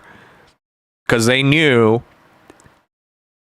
I don't want to, like, demean anyone, but... How did America not see this coming? Why did they think Iran would fight them, like, fairly? In a straight up 1-to-1 fight, Iran would never ever win. Why would they fight it like that? No, the moment the war started, of course they were going to close the strait. They would make it a world problem so the world focuses on this. The Iranians played it as smart as you could. Like, they knew they stood no chance, so they played it in a way where it forced the world to care and pay attention. People forget, but like back in like 2014 when Russia took Crimea, they knew the world wouldn't care because there was nothing that Crimea and Ukraine could do to get their attention, and they were right. And then so very little happened to Russia afterwards. Now, that's what made them think going full invasion in like 2022, or is it 2020? Yeah, I think it's 2022. Was a good idea, but yeah, no. The straight thing, the moment the war ends, I think Iran would give that up. Okay, let's see. How long have you been live? An hour and a half. Why would you nuke Canada? We get constant public statements of them saying Surrey. Because Trump thinks there's an irrelevant 4-4 country and figured they would just bend over and take in a week. I don't want to... Again, I don't want to be like that guy, but I'm glad Iran's put up a really good fight. Because after Iran, Trump has been talking about taking Cuba. He's been talking about taking Greenland. And he's obviously talked about taking Canada. If Iran makes it difficult enough, it might scare him off from all these other ambitions of world conquest. Which, by the way, you can see how hypocritical the world is. Like, when Venezuela got taken over, the world barely said anything. The only reason we say anything about Iran is because Iran closed the strait. If Iran didn't close the strait, I think the world wouldn't care either. You know what I mean? If it was too easy, I think he would have just... After Iran was done, he would have put up some puppet government because he wanted regime change. And then he would have taken Cuba afterwards. He's currently blockading Cuba, giving them no electricity, and trying to force a regime change there. Then he would have tried on Greenland, which he's still trying to take Greenland. And if everything works out easily, he would have tried Canada. So, like a lot of Canadians, I'm just glad he's starting to learn that, hey, world conquest is not supposed to be easy. And that there will be fight back. Darius! It's Saturday, yeah, dude. I haven't wanted to stream recently. I've been so out of it. I've been getting things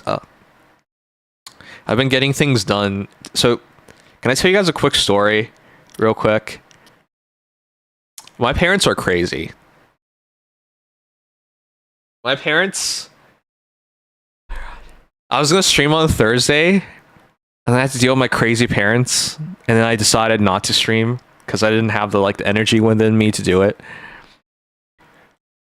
You guys, it's normal to have unreasonable parents because they're like, we're your parents, so we're right. I hate when people do shit like that. Like, I'm the authority figure, therefore you have to listen. So I had to argue with my parents, and this is so dumb. What was the argument about? I wanted to install an electric lock on the front door so I didn't have to carry my keys to the house when I go jogging. And, I'm just thinking this will make everyone's lives easier, So I bought a lock, and I was talking to them about installing it. And,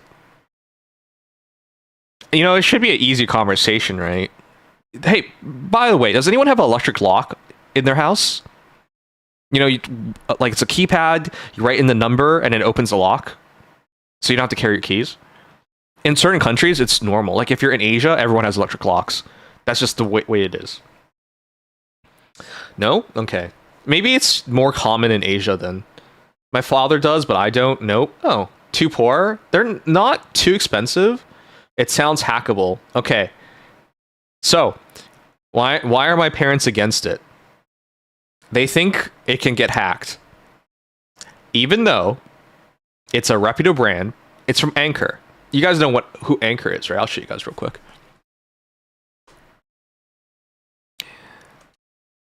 What is Anchor?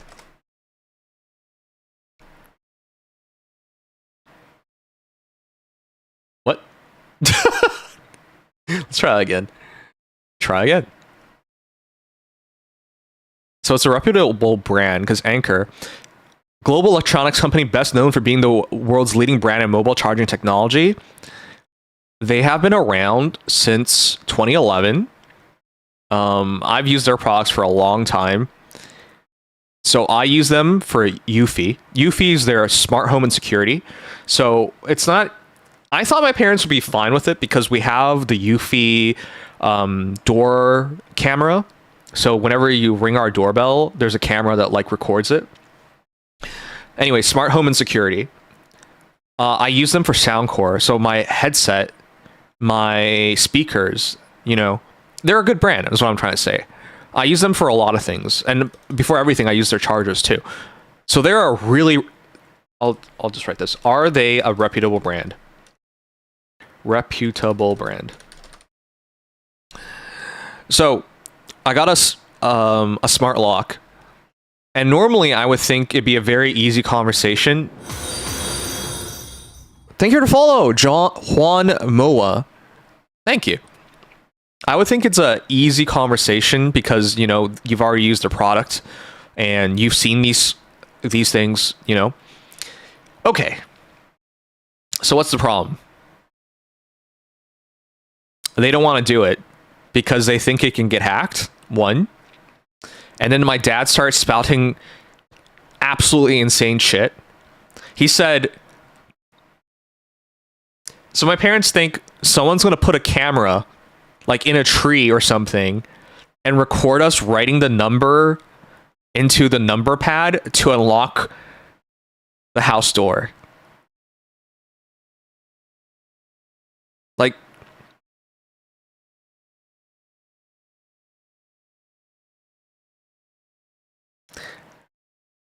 Do you guys realize, is that a possibility? Could someone, if they really wanted to do that, could they do that? I guess so. It's not a 0% chance. But why? Why would they do that?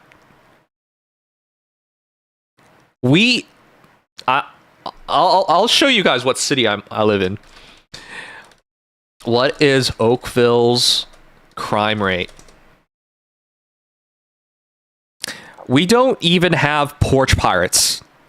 Like, you can leave something on our front door for a week straight and no one would touch it.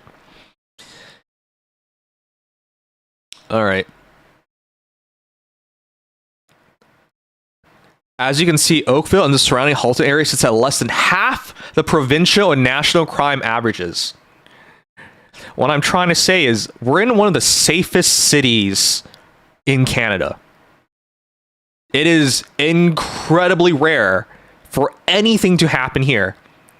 But you want to know what my parents say? My parents say they heard news about a break-in and therefore we're not safe. What? You know what I mean? I hate arguing with crazy people because they don't care about statistics. They don't care about anything because they're crazy. It's... If you are moving or living in Oakville, you are in one of the lowest risk urban environments in the country. They don't care about this because they heard about one break-in and therefore it's going to happen to us. What?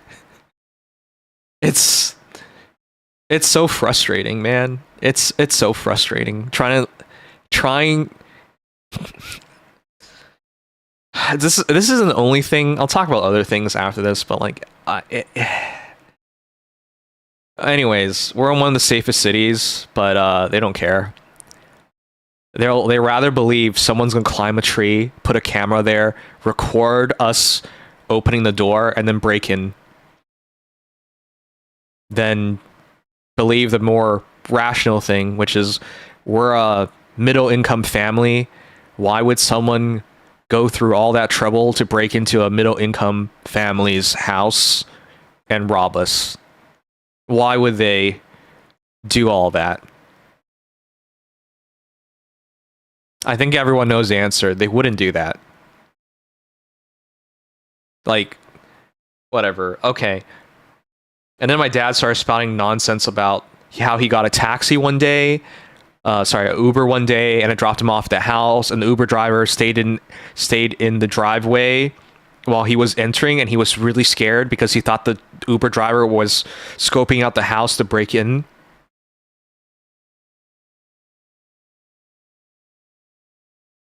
And I was just like, I can't fucking do this. They're just crazy.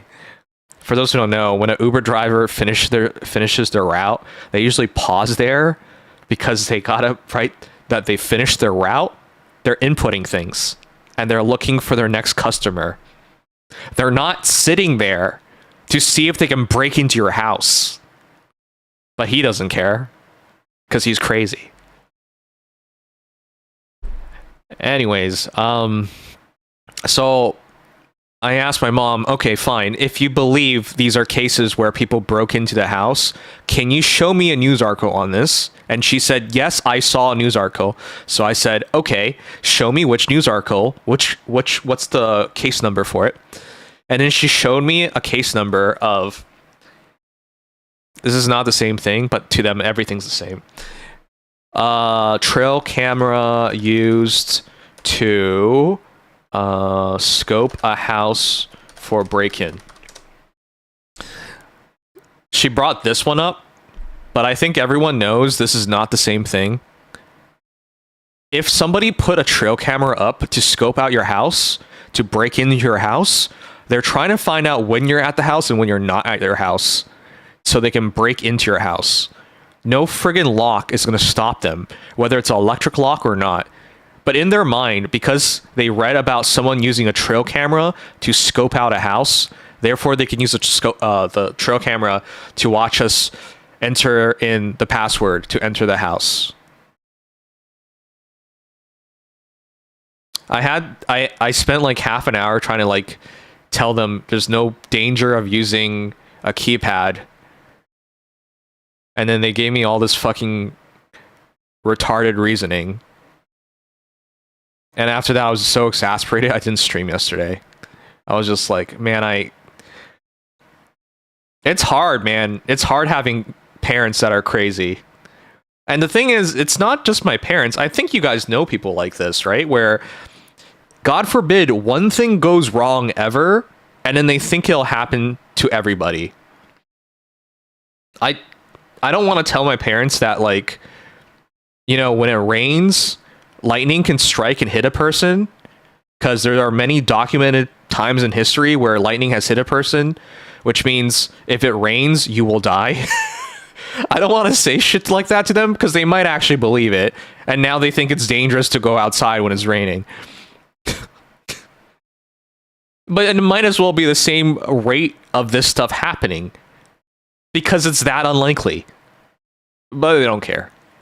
Anyways, I'm going to stop the rant now, but they've said so much crazy shit in my life. They don't understand why I don't like talking to them. They're always like, if you grew up in our home country, you would never be like this. And I disagree, because wherever I would grow up, I would still have crazy parents who say crazy shit. And like any rational, normal person, I do not want to interact with crazy people. Because it's pointless and it drains their soul. All right.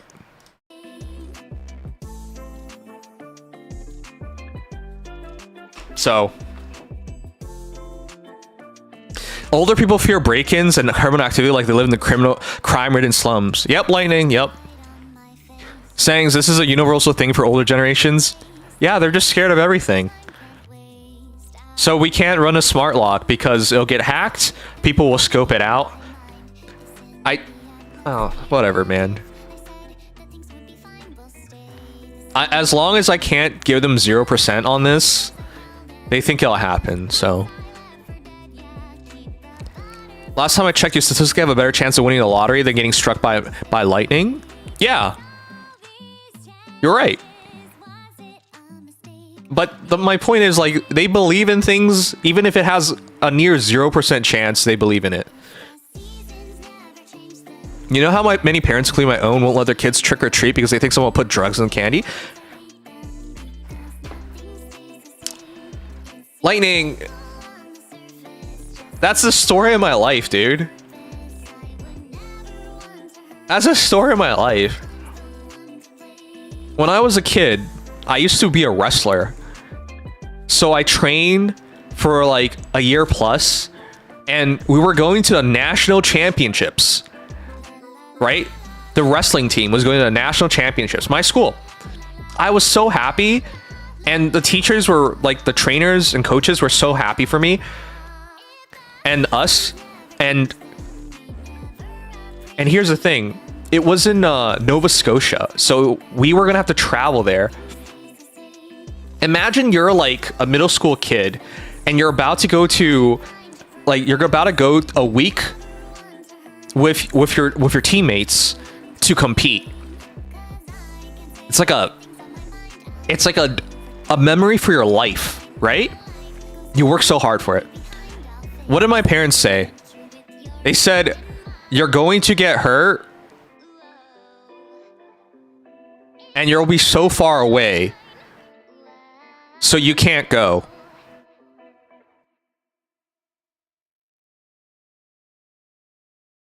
So I didn't go. I still remember telling my coaches this. They were so disappointed. They could not understand why. I was so disappointed and upset about it because I had competed and worked so hard for this, and now I can't go. I hope you guys don't do this to your kids, where you let every fear rule your life. It's...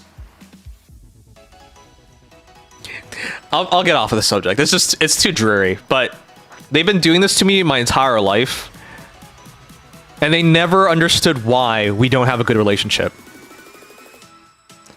Even though I have told them, all you guys do is say crazy things and expect me to listen and follow along. But I don't but I'm not crazy, so I don't want to. Fun fact, nobody got injured while going to that tournament. Fun fact, I've never been injured during a tournament. But they're right. The chances of injury is there. It's not a 0% chance. But it could have happened. Yeah, sure, it could have happened. And therefore, I'm not allowed to go. And I'll never forget that, because that's this kind of stuff where you make lifelong friendships from. And I wasn't a part of it. My parents learned that being over-controlling like that is why none of their kids talk to them. Darius! Exactly! Exactly! They blame... Because I grew up in Canada. They blame Canadian society. They don't blame themselves. They have no self-reflection. They don't understand. I'll tell you guys one more. Last year, when I first got my job, I went to Ottawa, which is where I did my university studies at. I graduated from the University of Ottawa. So I was so excited because this was my first business trip. The company was paying for it. I was gonna get to stay at a hotel. And I was immediately thinking about checking up with my university friends. My friends that I, studied with. My roommates. And I was... Like, you can understand that, right? It's rare to go to a city on your company's dime, and you have an opportunity to see people you haven't seen for like 5-10 years. I told my parents this because I was excited, and you know what they said? They said, "Be careful of your friends." I was like, what? Why? And they said, "They could kill you." They could kill you. And I'm just exasperated immediately. Like, why would they kill me? Why would the first thing they do after seeing me after 5-10 years be like, I remember saying, there was one group project he didn't put his weight in. And now that I've graduated and have a job, a career, some of them have families. You know what? I'm going to throw all that away and kill him the first moment I get. What? So I asked my parents, why would you think that? They said they saw it on the news. Yeah, sure. I can't argue with that, guys. It's happened before. People have murdered each other. That's true. In the life of in the universe, in the human universe, in the history of humanity, people have murdered their friends. Damn. Indisputable. I'm gonna get murdered. The news is never wrong. Exactly. So, as someone who, believes in logic, who believes in statistics and rationality, I tried telling them, why would they do that? Why would they? And they're like, we read it on the news. I can't, man. I gotta move out. I can't deal with them. It sucks being unemployed because I can't move out now. I was seriously putting in really real thoughts on it.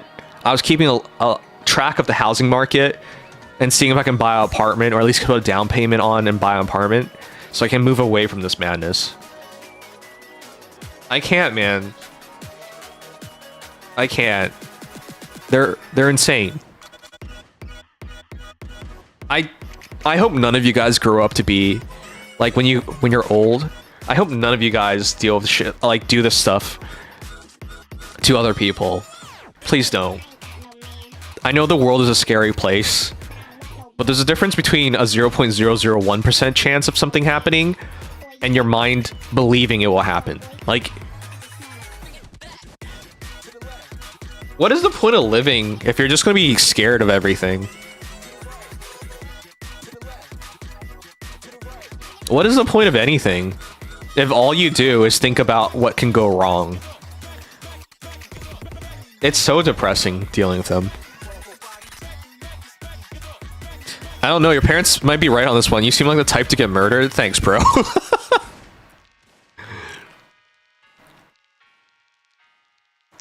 No accountability? Bro, I can relate. Yeah, my parents have no self-reflection. They blame everybody else. They blame me on being a bad kid. They blame society for raising me this way. They never take accountability. Whenever something goes wrong, it's everybody else's fault. I hate dealing with him. I agree, he's way too trusting of the world.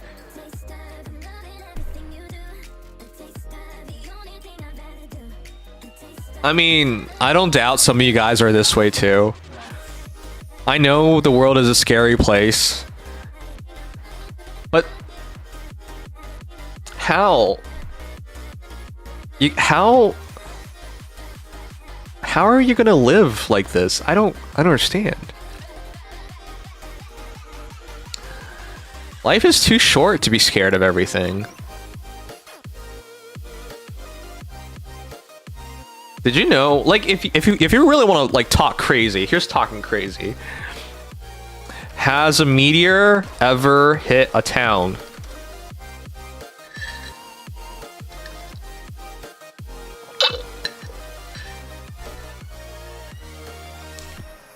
So, is staying home safe?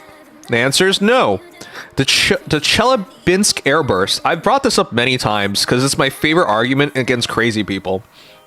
People who think staying home is therefore safe, it's not. Just ask the Russians. The damage. While the main rocket didn't flatten the city, the mid-air explosion released energy of 500 kilotons of TNT.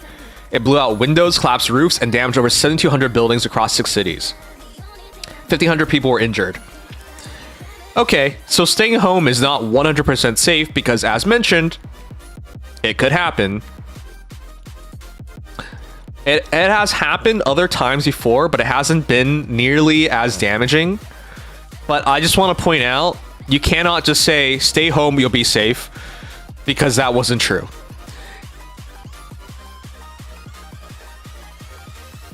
If people actually want to be so scared of things, I have insurance to sell you guys. I'll sell you alien invasion insurance. Is there a chance of alien invasion in your lifetime? Yes, of course there is. Has it ever happened? Probably not. But I'll sell you insurance on that. Because it's a non-0% chance. Sanguine, I mean, I know you're a sophisticated guy. The world is a mess. Greensboro. The world is as angry as it gets. Why did you have What Trump you think say this? This is going to cause a little more anger. The world is an angry place. It is. The world is an angry place. I don't want to be a part of it like that, though.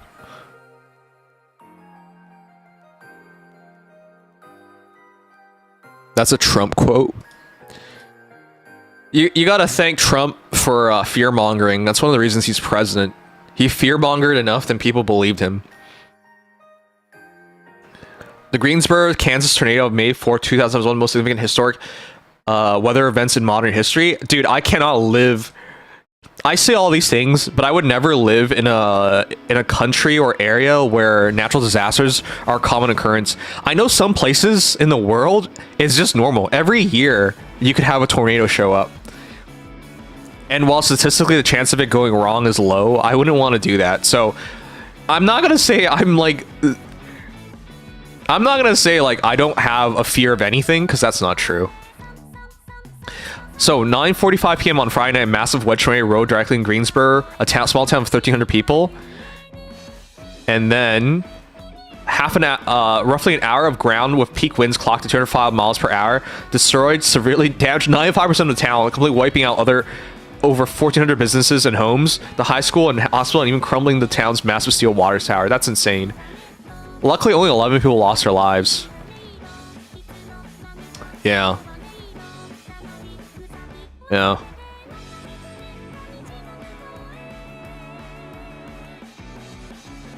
And then they reinvented themselves. They bettered themselves over it. That's pretty cool, though. Not the fact that people like lost their lives, but like they took their experience from this and they made their town better.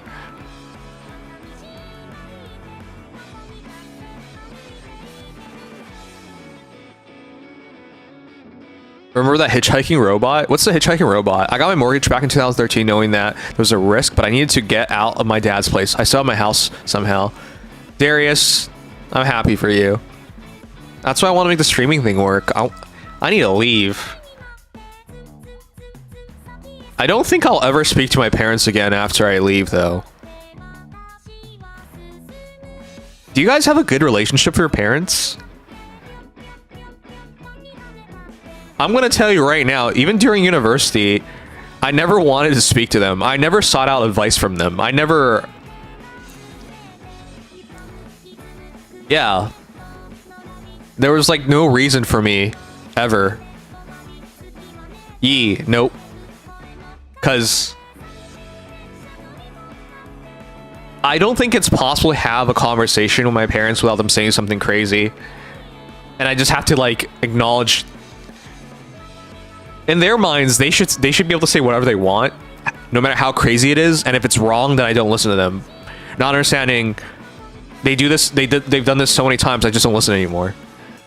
There's no point in listening. Anyways, I'll stop ranting now. I just want to be over this. I can't deal with them.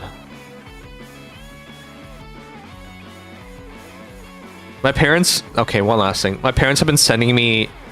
So I bought a power station. For those who don't know what a power station is, this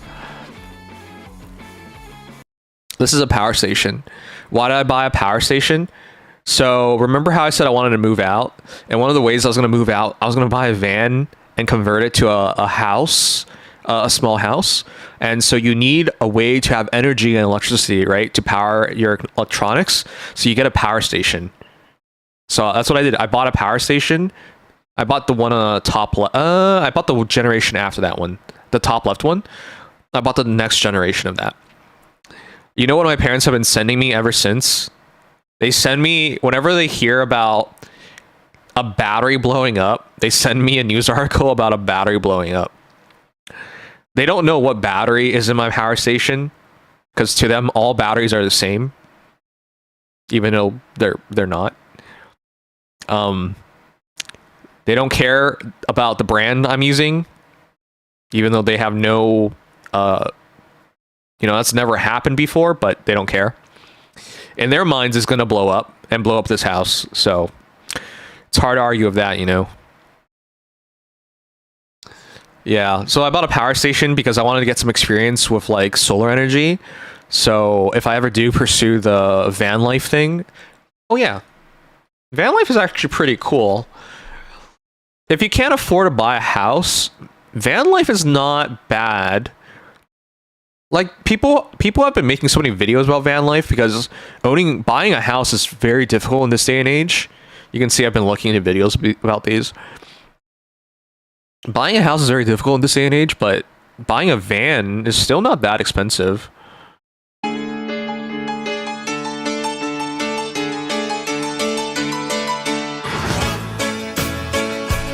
counter review? Yeah, you're right. I should be doing it.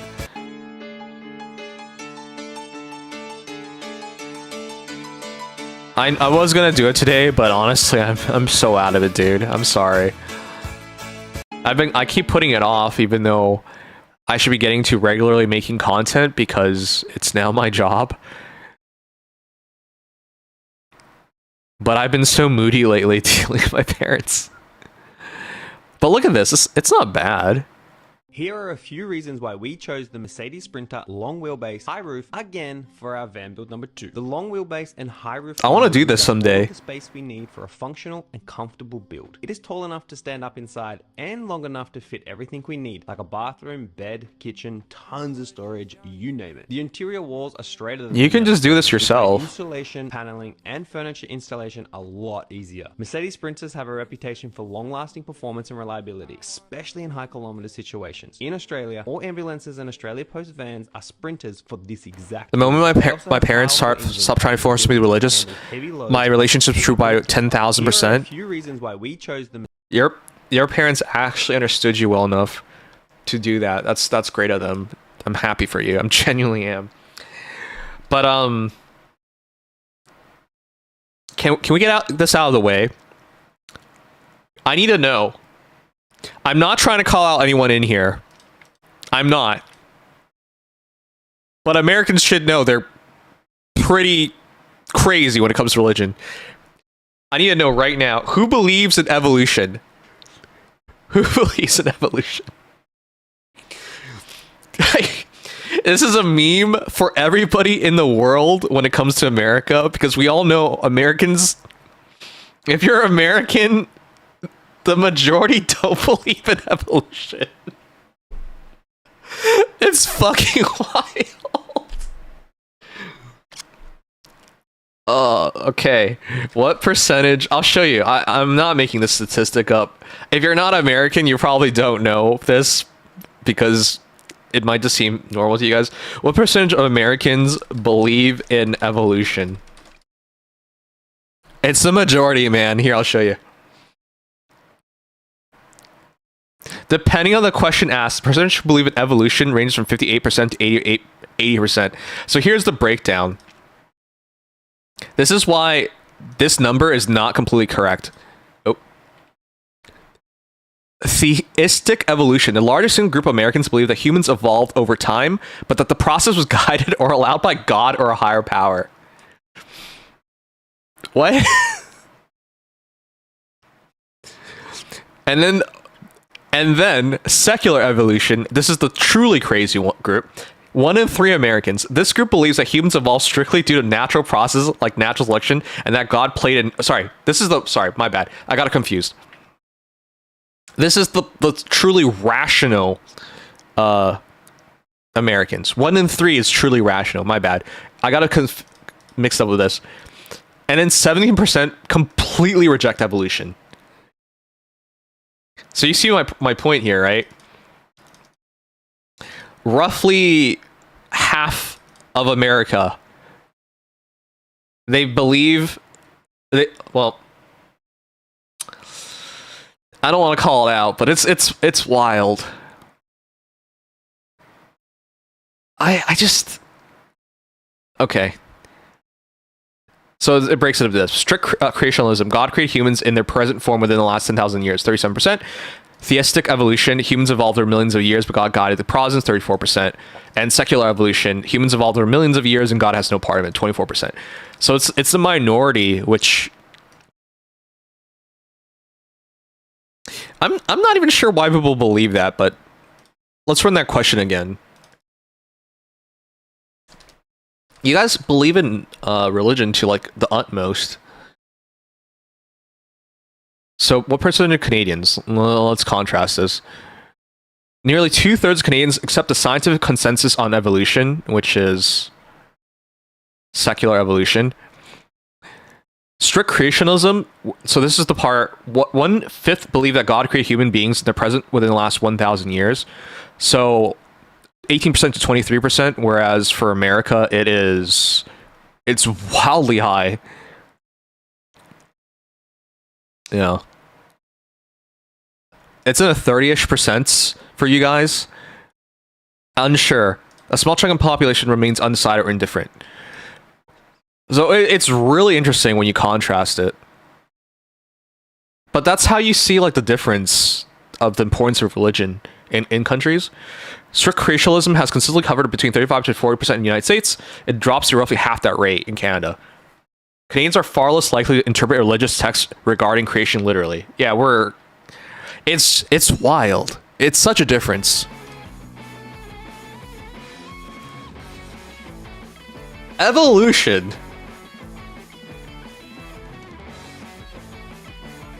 I don't think it's bad to believe in God, because I think there's a lot of guiding principles that are really good. But I do think, like, the idea of a greater being that cares so much about you and that everything's going to work out. And I don't necessarily like that kind of thinking. Tanks in my van. I'm also parked the wrong way on the road.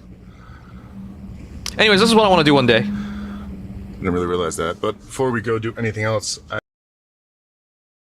that wouldn't leave. So I cleaned out the whole thing. I defrosted the freezer, so now I have a freezer again. There's about 2 inches of ice on every single surface in this thing. You're supposed to do it more often than that, but I just hadn't gotten around to it. So now I have a freezer, which is nice. Ignore that. But there's still like a persistent... You don't have a problem with theistic evolution since it's still evolution? At least it's not completely crazy. Because it's still evolution. But it puts a question, like, you know, the difference between Neanderthals and Homo sapiens. Colors are quite the spectacular fall view. It's nice. I feel like I haven't experienced the true fall color. Look at this.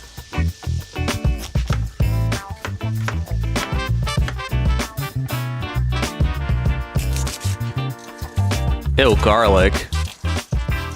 Holy gigantic garlic. Look at that piece of garlic. Ew.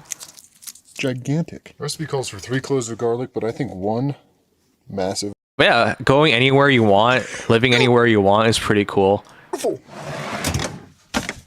Anyways.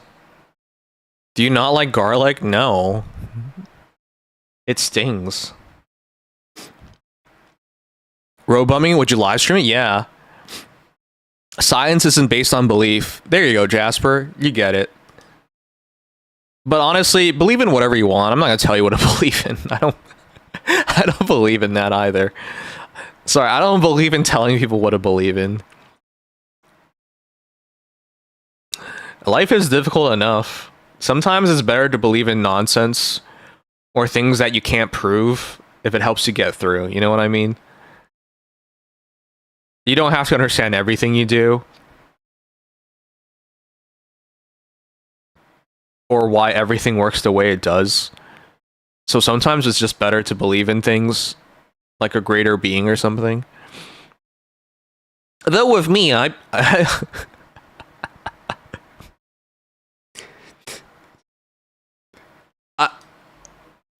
maybe I watch too many movies.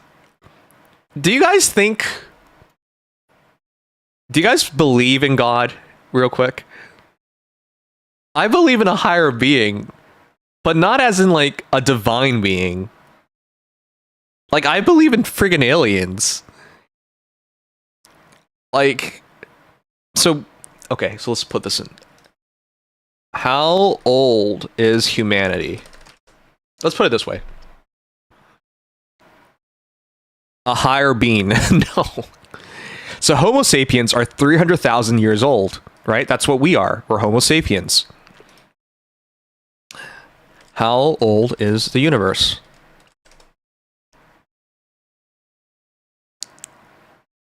This is what I'm talking about.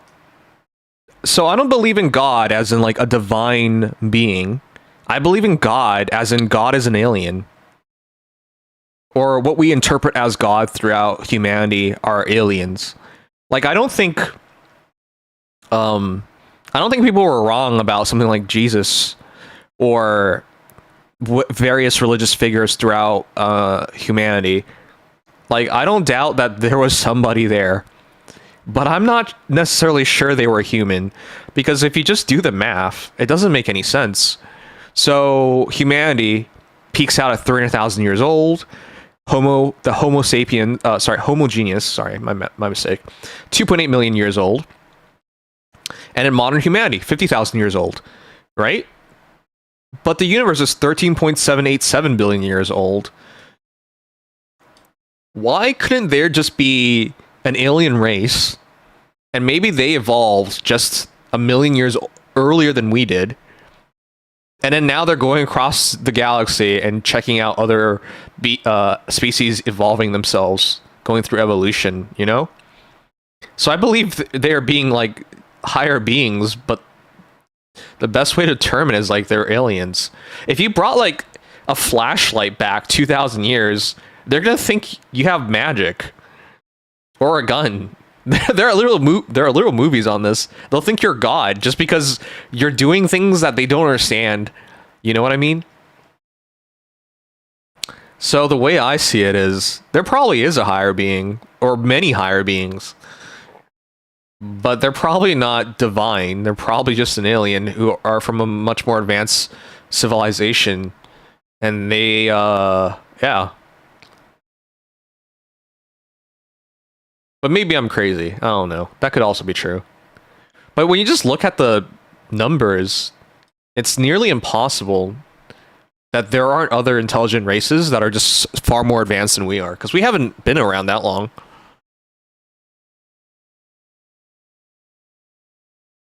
So you're agnostic, I guess. I don't believe in advanced super aliens. I do believe in aliens in general, though. Okay. The numbers say chances are there are super advanced races that have millions, if not billions, of developmental time ahead of us. So chances are they've done all the spacefaring stuff and all that stuff. Spacefaring, they probably cheat death. They probably got wiped out by AI. You know, they probably did all those things already. Simulation theory for me, bro, we are totally in the Matrix and AI is God. Yeah. But that's what I mean. Like, God, there probably is a God, but it's not the God that people have been reading about in like Bibles and stuff. It's probably something else entirely. Or I'm crazy. And this is blasphemous. I don't know. I have no idea. I don't know anything. Where am I? Who am I? You sound agnostic, bro. Alright. It's better than sounding emo. Alright. Do you believe in the afterlife, though? No, I don't. I think when we die, it just goes dark. You just cease.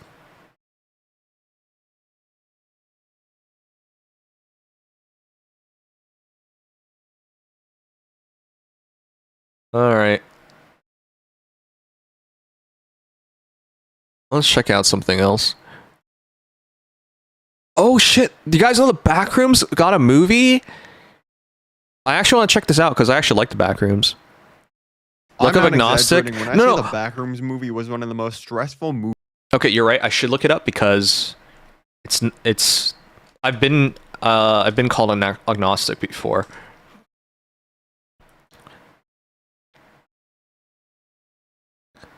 People often get these terms confused, but they actually answer to completely different. Do you believe God exists? Yes, equals theist. No equals atheist. Agnostic. Do you know for a fact that God exists or doesn't exist? Yes equals Gnostic. No equals agnostic. I just don't believe in like divine beings, but I understand the people want to differentiate it. I didn't know it was broken like this. I do not believe in God, but I also don't claim to know for certain that one doesn't exist. I don't think there is a God, but I could be wrong. Agnostic theist. I believe a God or higher being exists, but I admit that it's a matter of faith and cannot be proven scientifically or philosophically. I believe there is a God, but I can't prove it. But I don't believe in God as in God. I believe in like higher races, higher beings. So does that make me agnostic atheist? I don't think there is a God, but I could be wrong. Where's the one I don't believe there is? I don't think there is a God. I think there's a higher. They're just higher beings. Let's see. Fundamentally impossible for any human to ever know because our brains and tools are physically limited to understanding our own universe. That's also true. Could other things exist in other dimensions and we just cannot even perceive them? Alright, let's see. In modern everyday language, when someone says I'm agnostic, they usually mean they sit somewhere in the middle of the spectrum. Are you saying I'm on the spectrum? How dare you, Darius?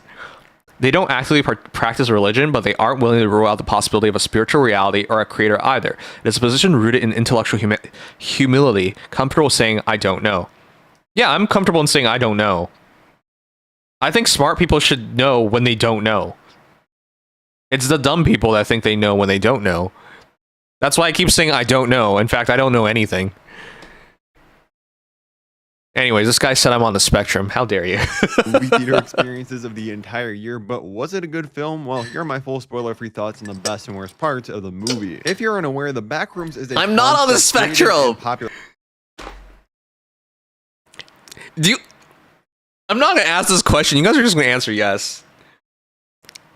I know I'm eccentric, but I'm not. I don't have ADHD. I don't have OCD. I don't have any of that stuff. I know I'm a weirdo, but I'm not. It's not because I've been designated a weirdo by society. Where am I going with this? I'm a weirdo, but I'm not on the spectrum.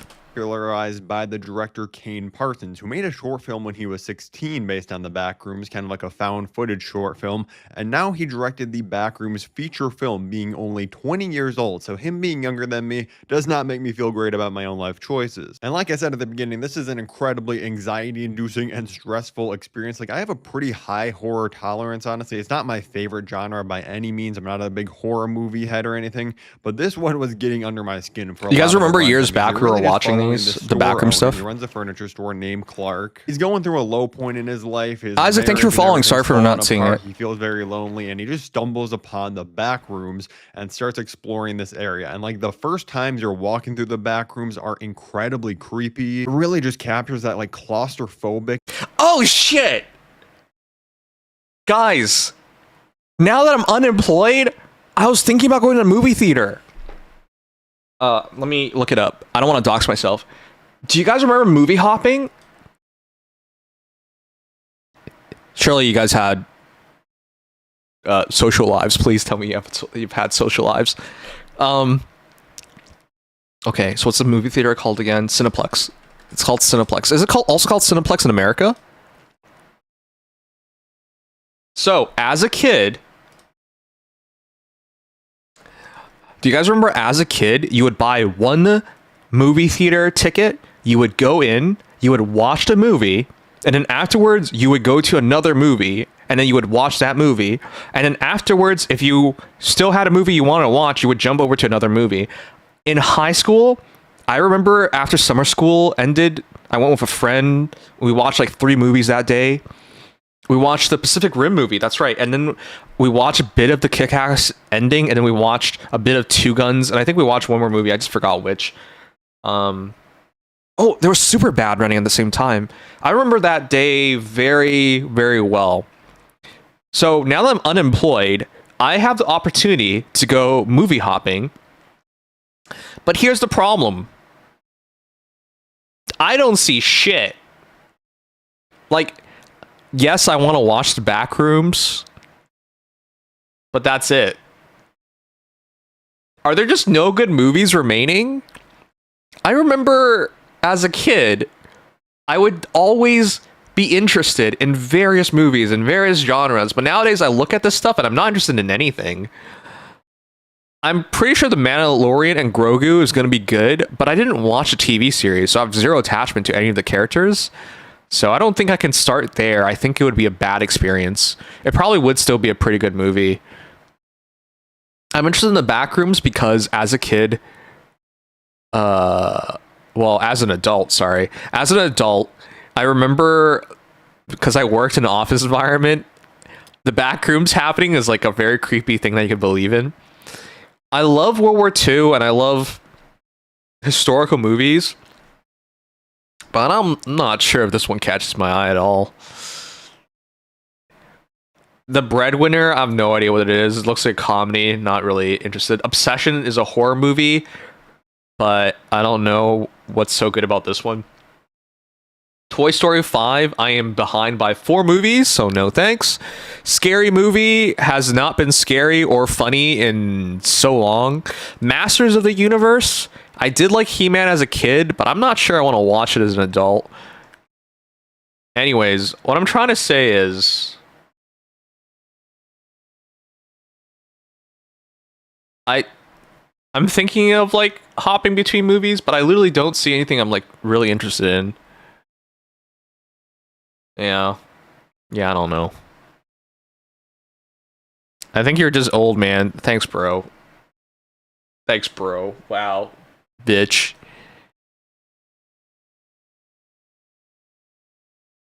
and super eerie vibe incredibly well. Like every time a character was going around a corner or something, like I almost had to close my eyes at certain I just don't think they make good movies anymore. That's exactly what I'm trying to say. Really bad happening or jumping out at me. Like I said, oddly, not in like a scary way. Even it's more. I remember just bar hopping. with the experience of this movie. Okay, We also have alcoholic another main character named Hokage. Maya. She's played by Renata Renziv. I think I said her name right. Both of these lead actors are absolutely incredible. So much of the movie and the emotions in this film rely on them, and they are absolutely great. The movie does definitely deal with some interesting themes of like loneliness and just being at your lowest point and kind of... Wait, has anyone done movie hopping recently? I Googled it to see what happens if I got caught, and it said most likely they'll just ask you to leave. Nobody's going to call the cops on you because it's not worth it. So I'm gonna wait to see if there's like a string of movies worth watching. I want to watch The Backrooms, but that's about it. Into that, and the Backrooms being almost like a materialization of that. What I do really appreciate for the most part is that we don't really get any true answers about what the back. You were a kid when Pacific Rim was in theaters. Yes. Does that date me? I bet Darius is like at least in his late 80s. He's the third Hokage. He's ready to fight Orochimaru and die. I'm sorry. You're 75? Okay, I'm sorry. It's kind of off. Rooms necessarily are. There are some lines that explain it a little bit, and there's some clues to things maybe going on outside. Absolutely no story and plot armor up the ass. Though pretty good cinematic and Easter eggs. All right, fair. Very open. I could definitely see us getting a lot of different films in like a backroom cinematic universe. I know the entire idea of the backrooms is to be very like ambiguous and just abstract in a lot of ways, but I do think as the film went on, once you get to like the last 30-40 minutes, you kind of warm up to the backrooms, which again is probably intentional. You're like, oh, getting more familiar with it, but there's just some odd turns with characters that I didn't think were like the most natural conclusion in them. I felt like we skipped over some scenes. Again, I'm sure this is all intentional stuff that they were doing in this film to give you this unsettling feeling, but I mean, just looking at it as a movie, it is a very like postmodern David Lynch inspired film. I'm not saying it's on his level in any way, but it's definitely going for that kind of thing where it's like, oh yeah, we're getting weirder and weirder, we're not going to explain anything, boom, the movie's over. Can be very effective. Like Mulholland Drive is one of my favorite films of all time. But like I said, this is Kane Parsons' first ever debut film. He's 20 years old. You can definitely see the vision. And there are, like I said, the first hour of this movie is really incredible, I think. It just feels like it stumbles a little bit at the end because lots of different like character arcs either just super abruptly end off screen or completely change off screen. Oh, fuck. I don't know. This sounds exciting. All right. I think I want to check that out. But yeah, movie hopping. I haven't done it since I was a kid. I'm going to try to do it. If I get kicked out, I'll let you guys know. But there has to be like 2 movies that I really want to watch in a row. And right now there isn't. You guys have any recommendations on what you think I should do? As for like account reviews, I'm really trying to commit to it. I'll be back to normal soon. It's just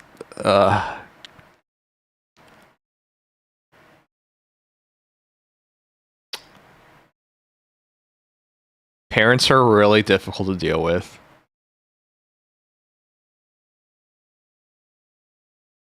Is there a movie you guys think I should be watching sometime soon?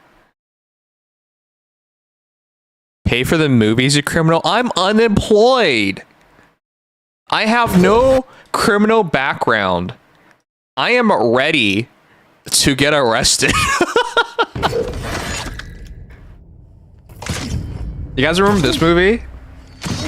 I haven't watched the rest of the raid.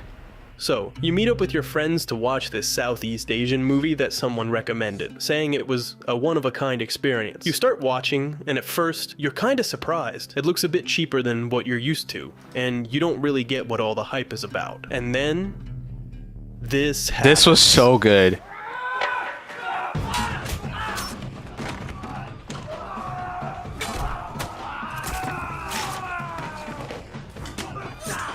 And in that moment, you realize you might never be able to watch another action movie again without comparing it to this To the Raid, yep. But what exactly makes it so impressive? I haven't watched the other Raid I movies. think determining whether an action scene is effective isn't always a purely rational process. For instance, one approach I like is as simple as asking whether it feels easy on the eyes or not. Take, for example, this sequence from the Raid.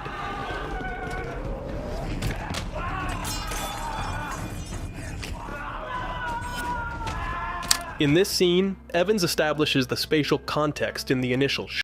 Fun fact. The director is British. Like, I believe this is Indonesian. This is an Indonesian film. But the director is British. And this was his first movie or something. Shots, allowing us to understand our location within the environment. He then builds tension with a riser sound effect. You just haven't been caught? Well, that's the point, isn't it? Followed British, by a couple yeah. of quick cuts as the fight begins, leading into the most engaging part of the choreography. And here, I want you to pay attention to where your eyes naturally go during the scene. First, there's a pronounced movement of the knife sliding, accompanied by the camera panning as the scene begins, guiding our gaze to the right. I've been watching a lot of like Immediately directing after, another strong movement occurs in the videos. same direction, and then the action continues So unfolding you see toward the right. energy. The energy and flow of the shots. Even when the camera shifts to the opposite side and cuts, instead of following the typical shot-reverse shot logic, where our perspective would usually change direction, like in conversations where we switch from one person's eyes to the other's, we still keep looking to the right, which ensures It's called The smoother and Raid. more organized perception of This the is action. actually quite And this old. makes action There's an scenes entire with series numerous now. cuts easier to follow, preventing the need for your eyes to constantly dart from one area to another, which can be particularly exhausting in fast-cut sequences, like this one.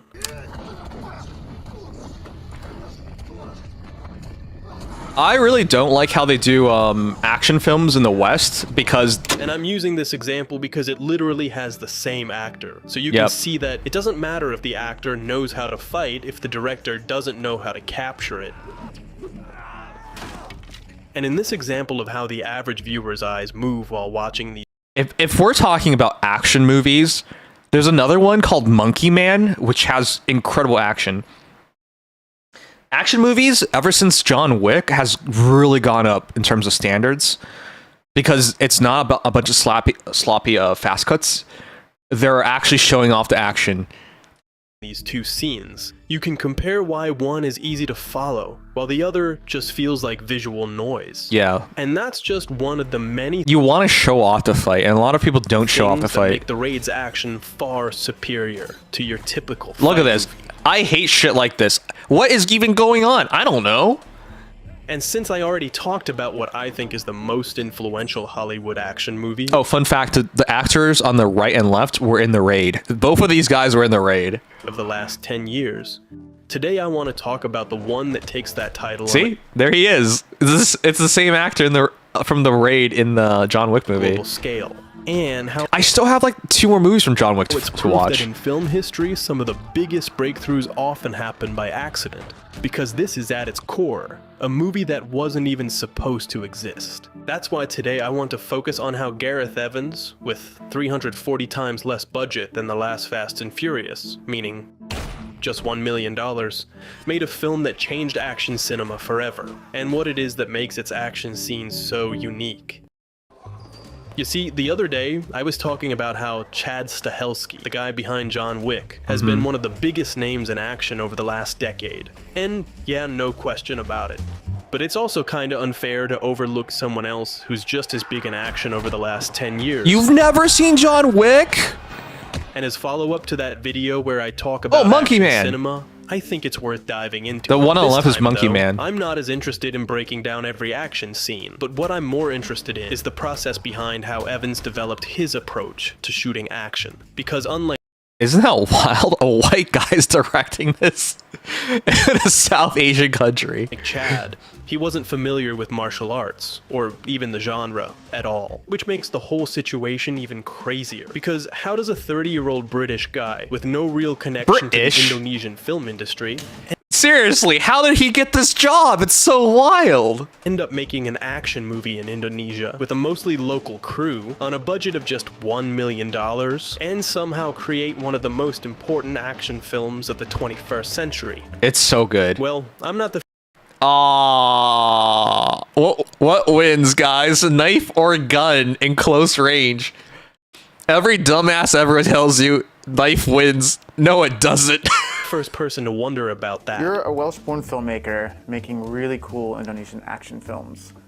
At what moment did it all begin? I mean, it all kicked off purely because of my wife, really. She arranged for me to do that documentary out in Indonesia, and it was all about silat, and that was kind of the first time I got introduced to the martial arts discipline from Indonesia. The thing is, this whole story starts with two big coincidences. The first one being Evan stumbling upon silat. And then suddenly I'm in this other country learning a brand new martial art that I had not really properly seen before. And I just found it really visually interesting, I guess, in a way. And we met Iko through that documentary. And the second was him discovering Iko Uwais, a martial artist who had never acted in anything before, but who Evan saw potential in and decided should star in his movie. And we couldn't take our eyes off him. We just thought he had This guy became an action movie star after this movie. Screen presence about him. He gave me the script. Like, Darius, you should find time to watch the movie. Oh, hold on.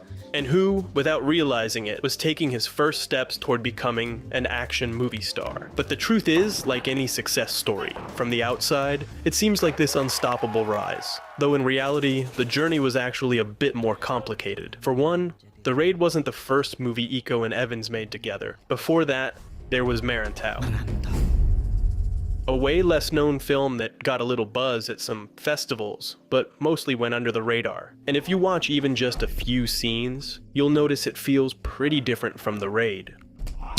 For starters, the story has a more adventurous and somewhat hopeful vibe. But what really stands out is how the action feels totally different. Something you can see in something as simple as how a character falls. Here, it's like this. Oh shit. While in The Raid, well, it straight up looks like a fatality. Oh shit! And you can see this search for innovation in how Evans blends multiple styles within the same film. I like how he runs away from the sword, the machete. That feels straight out of a documentary. Moments that resemble a war film. Others that evoke horror cinema. And of course, plenty of classic martial arts sequences. Only this time, the camera takes on a much more active role in the fight. I think if you guys haven't watched foreign movies, you really should give them a chance. No offense to America, but big budget, CGI, explosions, it's losing its charm. This stuff is raw, unfiltered. Because broadly speaking, I think we can say there are two main ways to approach action. First, relying on internal montage, favoring long takes, very much in the style of Hong Kong cinema. And second, leaning more toward external montage, which relies on a much higher number of Did you get the cuts. space game? Which space game are we talking about? And Oh, I've watched Old Boy too. So I love Old Boy interesting is too. that it's one of the few films that finds a middle Old Boy from Korea or Old Boy from Spike Lee. ground and makes it work so well. In that sense, it's really interesting to look at Gareth Evans' evolution as a filmmaker, because in a way, he I had love the already wide mastered shots the that first show the approach in fight off. Marantau, a film Because where if you the have Jackie actual Chan martial influences artists, couldn't be more obvious. And you'd think that a director if you have who actual nailed martial artists, you should choreography show them and fight. long-take action sequences in his very first action film would want to double down on that in his next projects, since that's what is most highly praised. But what's remarkable about Evans is that he went in the opposite direction. Species Unknown, no. Of course, part of that was due to budget constraints. I mean, The Raid barely had a few Oh my God, bucks you to see work that? with, and trying to pull off long takes in a brutal action and style with limited resources isn't exactly the best idea, unless you want half your crew getting injured. But it was also a stylistic choice. Because if The Raid's aggressive and raw choreography had been shot in long takes, it might have felt too realistic, which could have undermined Evans' intention of portraying a more stylized, almost comic book-like violence. Something you can especially see in the second film with these two. I haven't watched the second film yet. Dude, the guy with the bat is so cool. I didn't want people to come away from it disturbed. They're the villains, by the way. They're playing the hero. I didn't want them to come away feeling repulsed by the violence. Just it can be entertaining without being harmful. You know? I should watch the In a way, second the film. quick cuts strip away I guess I some have of time that now. realism, making the action feel more playful and rhythmic instead. For instance, just take a look at this shot from Atomic Blonde, a really interesting case. It's a film that tries to build a tone very similar to John Wick, and some even say it's set in the same universe. It looks since so... it was directed... I don't think Americans know how to direct action films anymore. by one of the co-directors of the first John Wick movie.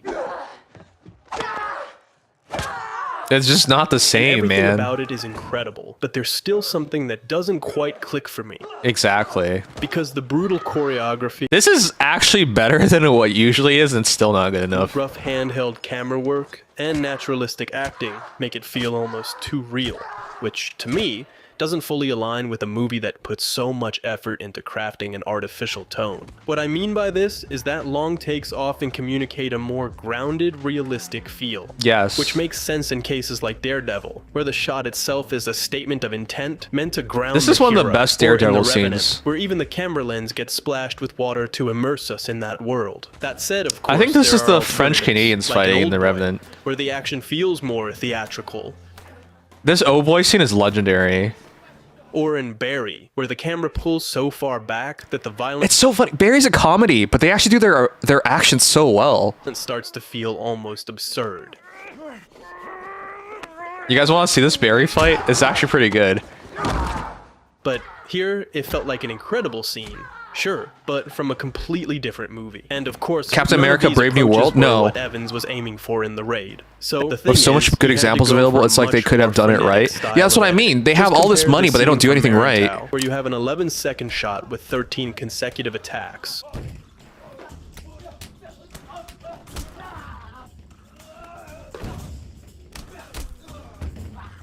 To this one from the raid. On Bak Muay Thai Warrior? No, I'm not.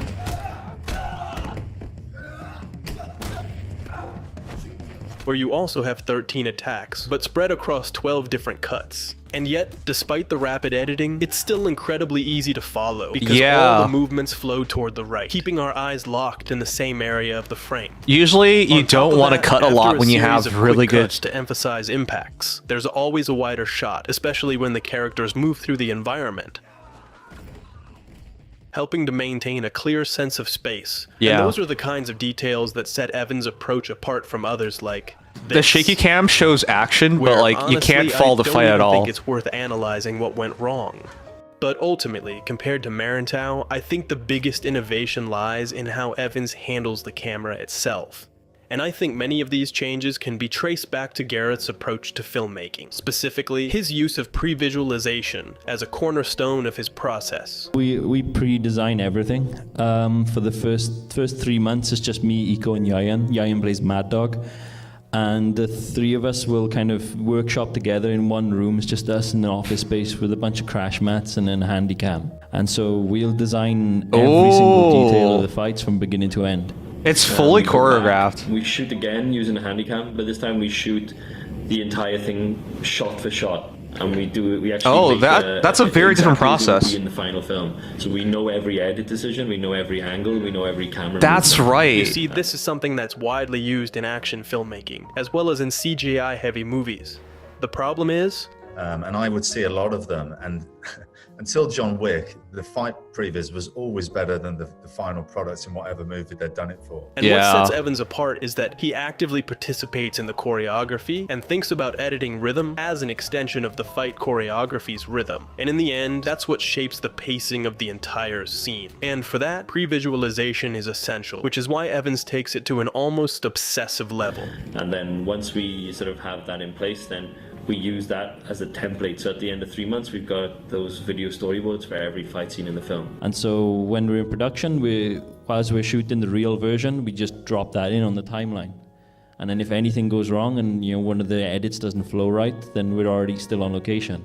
I think in this sense, Salat That's plays a really crucial good, 'cause they role could just because, reshoot. In a way, it's a martial art that works particularly well for cinema. For generations, it hasn't just been a combat system used in war. It's also been a cultural performance in Indonesia, with demonstrations often looking like this. And in case you're wondering, this is staged combat, a performance largely driven by the rhythm of the music. And this has two key implications. First, the martial artists already have experience in executing choreographed fights, which is a dream for any director, because not only are they experts, but they're already trained for exactly what's needed.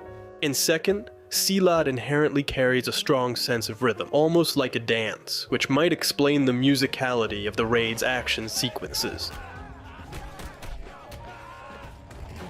And that's one of the things I love most about the raid, how it became a classic almost by accident. Evans wasn't trying to redefine action cinema. Marantau hadn't been a hit, and I doubt he had high expectations for the raid, which actually came from a scrap script. Originally, he wanted to make a film about a young ex-con who infiltrates Indonesian gangs and gets caught in a war between crime syndicates, but the project was too ambitious, so he had to scrap it. He did that movie with her second movie. If you're familiar with the series, you'll know that's basically the plot of The Raid 2. Yeah. But instead of going down that path, Evans went for something much more stripped down. A single location and a straightforward plot. And ironically, having such limited resources pushed his creativity I like to the action max, films that still have guns forcing in him it. to make every hallway and every room count. And I think this is one of Because it's a those bit too examples absurd to look at only when you have need like some martial arts in a inspiration. world of guns. Speaking as an aspiring filmmaker, because Evans may not be a martial artist like Chad Stahelski, but creativity is like a muscle. It works best when it's pushed to its limit. Gun fu, yeah. All right. What do you guys think? That was a pretty good video. I should watch the raid too. All right.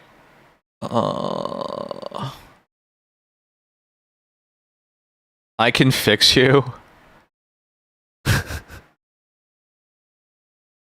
don't want to be fixed.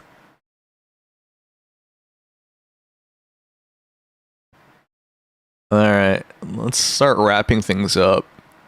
Oh, the baseball bat. Dude, this is so cool. Let's talk about the pros and cons of a baseball bat. In the Raid 2, Baseball Batman uses an aluminum bat to finish off his targets. But is it a legitimate weapon? Yeah, Let's talk of course about it is a For legit number one, weapon. it is incredibly devastating as a clubbing weapon. Look, if you get hit with a baseball bat at full force on any part of your body, you're having a bad day. Pro Baseball number bats two, are also light. Because it is an aluminum baseball bat, it's pretty fast. Pro number 3 is, as melee weapons go, it has pretty good reach. And the final pros are, it's durable and it's easy to clean in case, you have to get off some zombie brains or something. Now let's talk about the cons. The first con is, because it is a club, you do need to have a little bit of a windup, and that enables you That's to be counted. self-defense. The second con is, because it is a hollow aluminum bat, you still run the risk that it might bend. You can still use it as a weapon, just not to its maximum effect. The final con is, because it is a clubbing weapon, like all You have to clubbing generate weapons, force. you need to be mindful of Oh, your that's right. vibrations. So if you hit something incorrectly, you might torque your own wrist.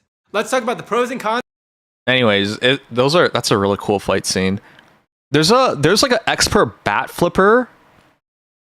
Expert bat flipper. That they even used in Fortnite. Have you guys seen the expert bat flippers?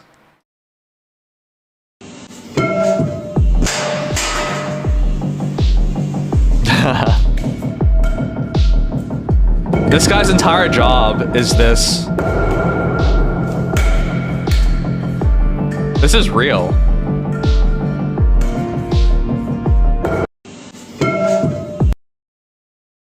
This guy's baseball bat skills are absolutely astounding. The way he handles that bat is pure magic, leaving us all in awe. It's like watching a real-life superhero in action.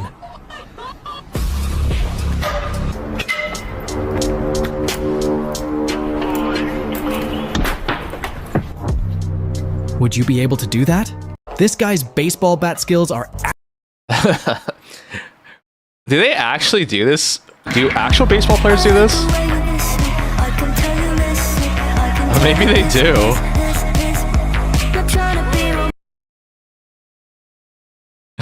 That's fucking sick. That's sick. But yeah, this is a... I think you only see this stuff on TikTok, but it's a real thing.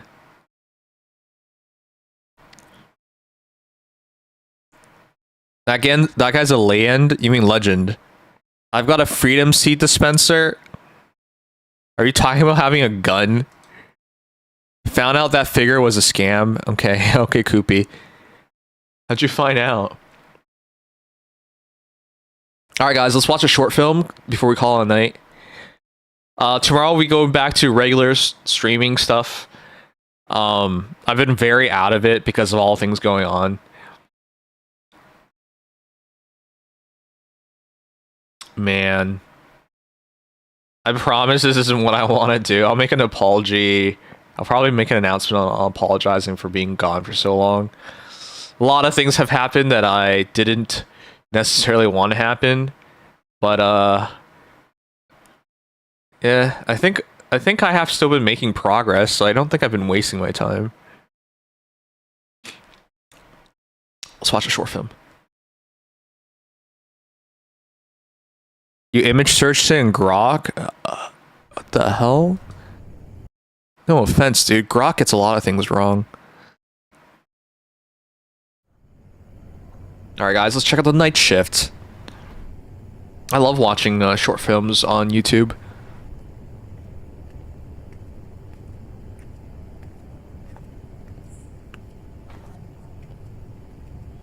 It froze. Anh ơi. Okay, I don't know why stuff's been freezing tonight. I'm trying to... I guess we'll refresh it.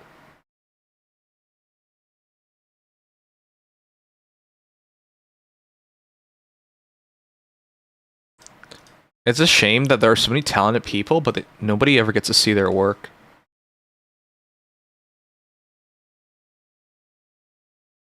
Yeah, I've needed a break.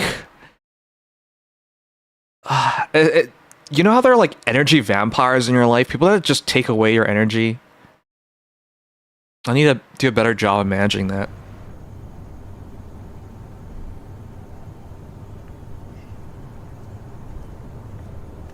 Hey, I've been thinking about buying an electric bike.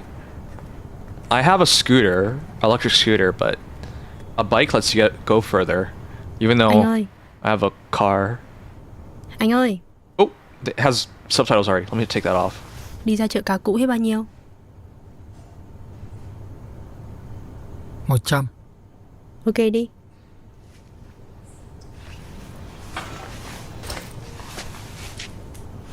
That's hard to do? Yeah, I know, man. That looks so uncomfortable, lying on the motorcycle like that.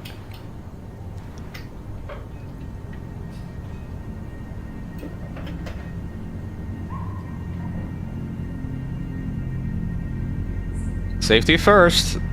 I wear my helmet even when I use my scooter.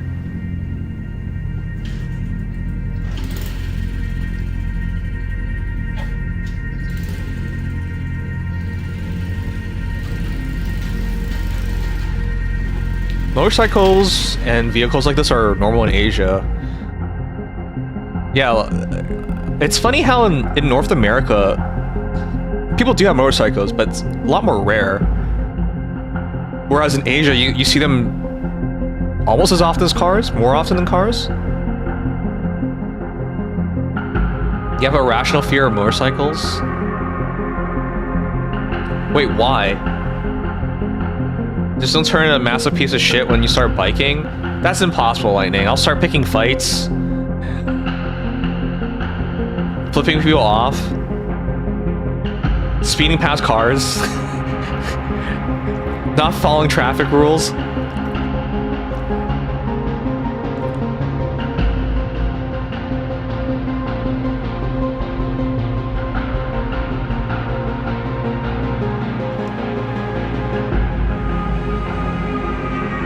Oh my gosh. You know, shots like this used to be really hard to get. But because everyone has drones now... You could buy like a $500 drone and use it for a good overhead shot.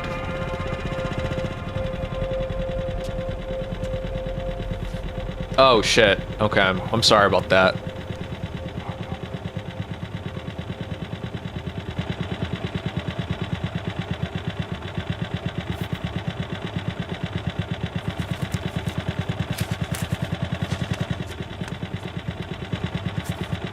What? Em ơi. She gave 10 times. Em ơi. 100 mà em. Oh. She gave 1/10.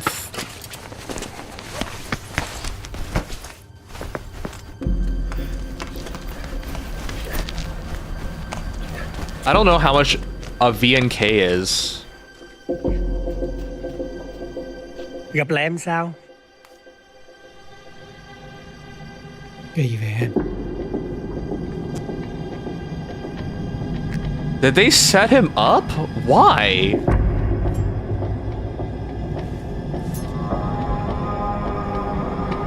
What do they have against the motorcyclists? Môn gì? Rồi mày sẽ biết thôi.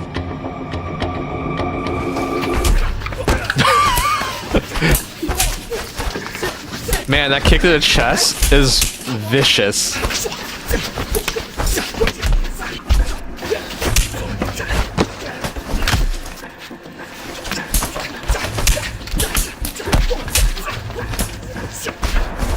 Oh.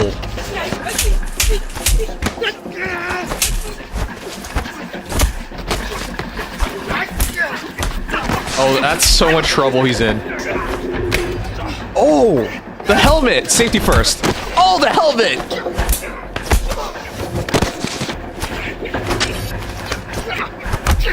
The helmet being used against him. That's so legit. Oh, the helmet! The helmet's MVP. Guys, remember helmet over knives. Oh my god, a double kick. Oh shit. Helmet on head.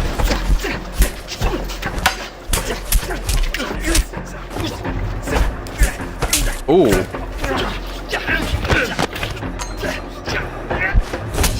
Oh my gosh.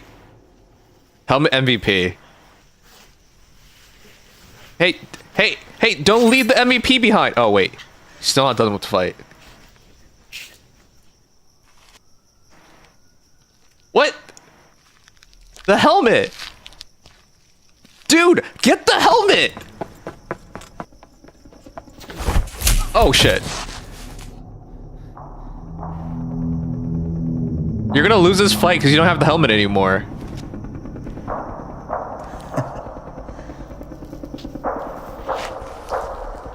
Tao hiểu rồi. Để tao làm cho mày thật sự hiểu luôn. Tao không có nói cho ai hết. Nó không có quan trọng nữa.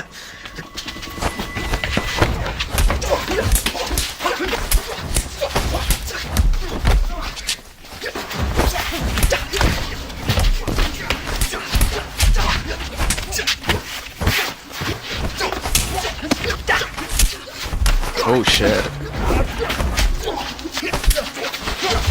It is tight quarters.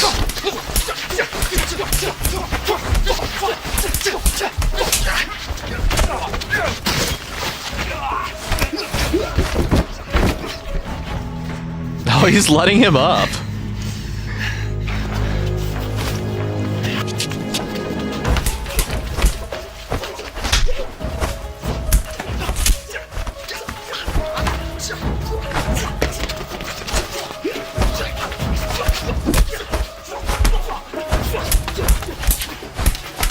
Oh, he's curled. He's probably gassed because he's already fought like 5 guys. Oh, close quarters, so you can't like just drop the guy.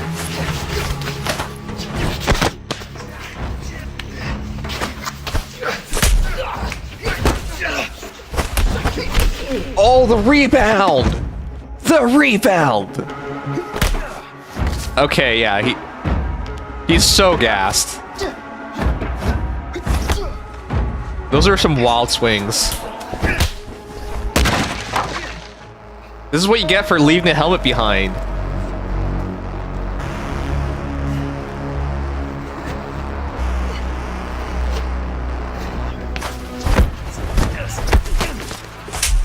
Oh! Oh, beat the shit out of him! Oh, nice! That low sweep was pivotal. Oh! No, throwing stuff doesn't work!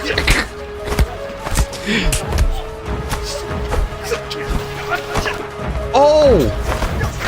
Oh! Oh shit. Oh, I think it's even now. They're both gassed.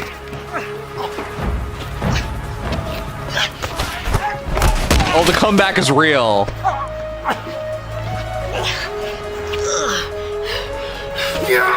Oh shit! Well, if you had your helmet, you could have used the helmet instead. Now someone has a broken pot. Okay, now go back and grab the helmet.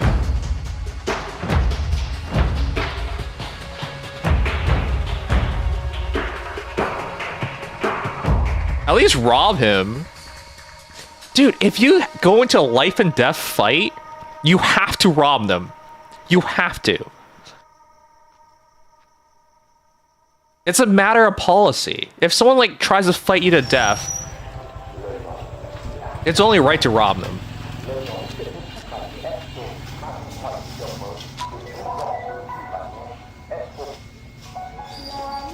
Oh shit, she didn't expect him to win.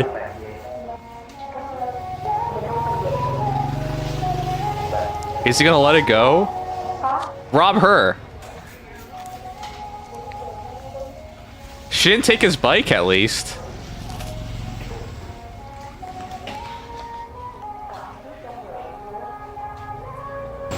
What about the rest of the payment?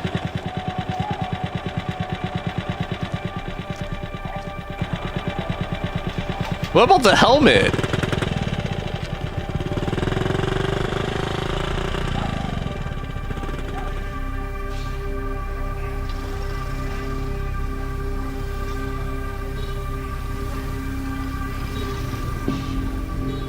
Even this lady's wearing a helmet. Can't trust these harlots nowadays, that's true. Lorenz Hideyoshi! What? A Japanese guy's directed this. Or wrote this. Guys, what'd you think of Night Shift? That was pretty badass, wasn't it?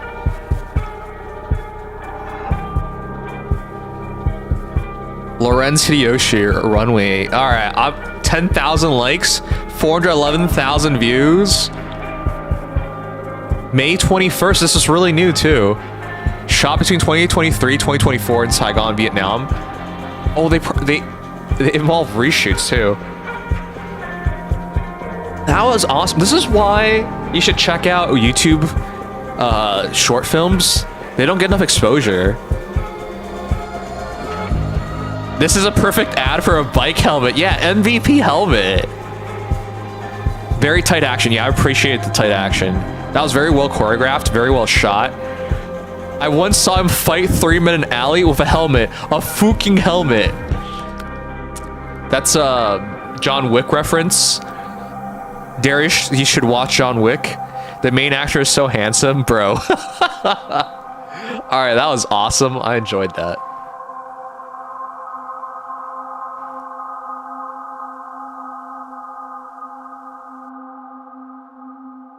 Alright.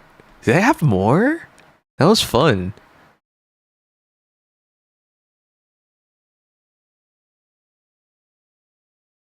No, they don't really have another one. Teaser was a year ago, guys. We were just in time. The teaser was a year ago. Wild. They spent so much time on 11 minutes. It takes a lot of work to make this stuff happen. Hey, this is the next big movie that I want to check out. You guys remember Taken? This is Taken. But they're Asians. And it's not an old man.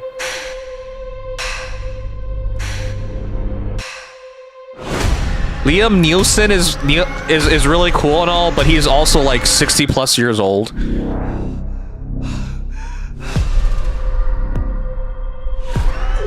This is taken if it was in Asia. Actually, I think it goes past Asia. Yeah, it goes in North America. So my wife went missing.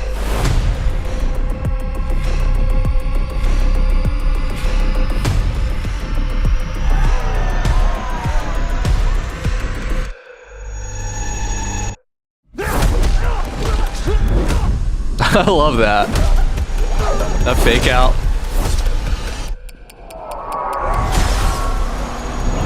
Oh shit.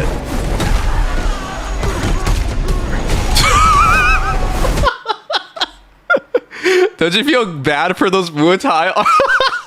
Look at these fucking dudes in the back. These Muay Thai fighters are like, oh shit, it's we have the advantage here. Look, it's 5 guys against 1, and then this motherfucker takes out a hammer. Dude, you can't block a hammer.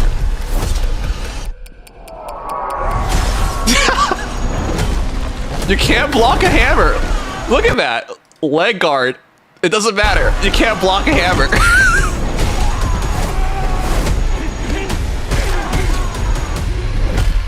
He's just riding them. That scene caught my attention immediately. Your daughter, she might still be alive.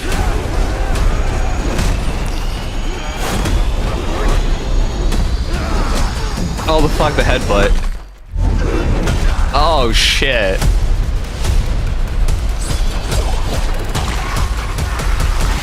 Ew.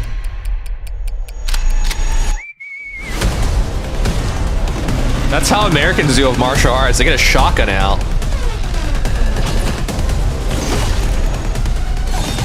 Isn't that the same Indonesian martial artist from The Raid? He's like in everything now.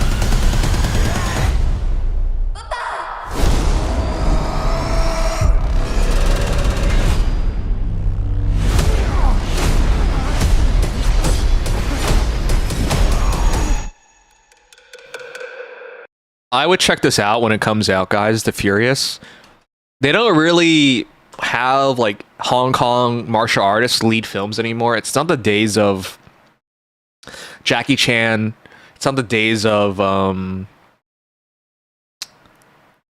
fuck, what was his name? I'm even forgetting. Yeah, but look at this fight.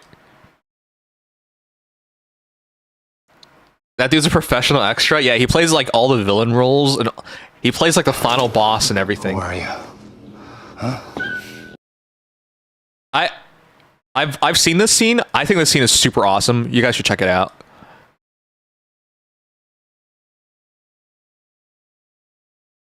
So, one dude clearly doesn't understand English, and one dude is clearly trying to speak in English. Where are you? Huh? All right.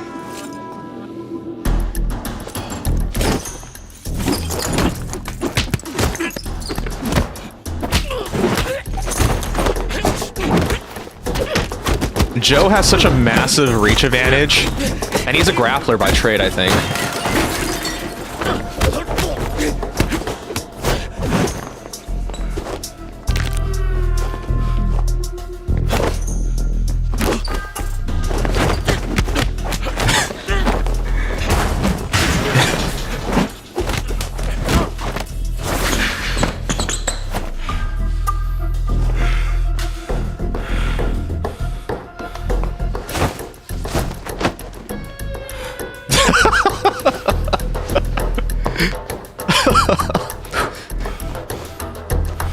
You're gonna keep your jacket on, man?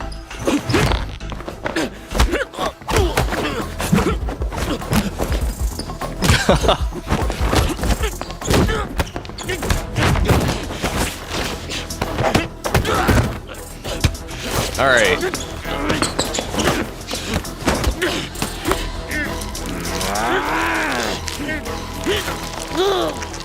Dude. That gets me so much. You can just claw his eyeball out.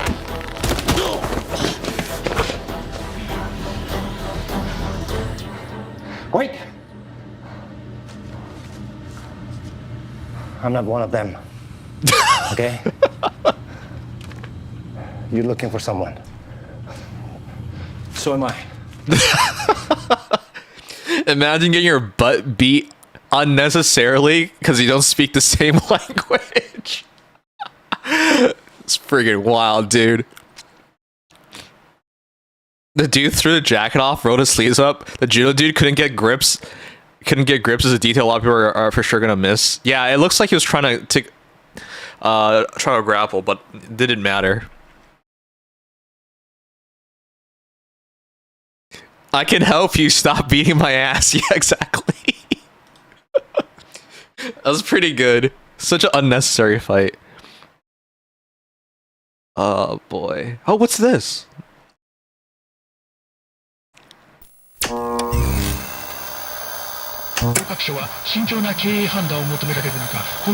There's a lot of games releasing soon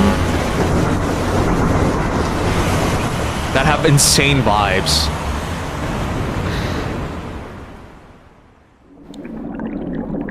Somewhere in Tokyo, a fish is having a long, long dream in the quiet of its tank. 1998. Look at the vibes. Or feel the vibes. A mysterious, gloomy girl, Amahara Reina.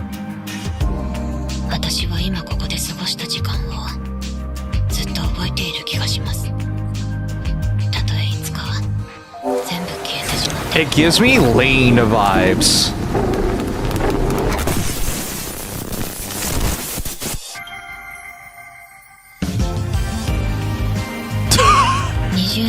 Wait, was that part of the gameplay?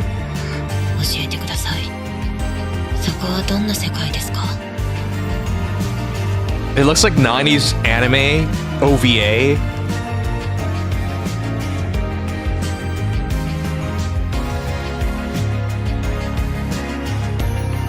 Rain 98. The aesthetics is wild.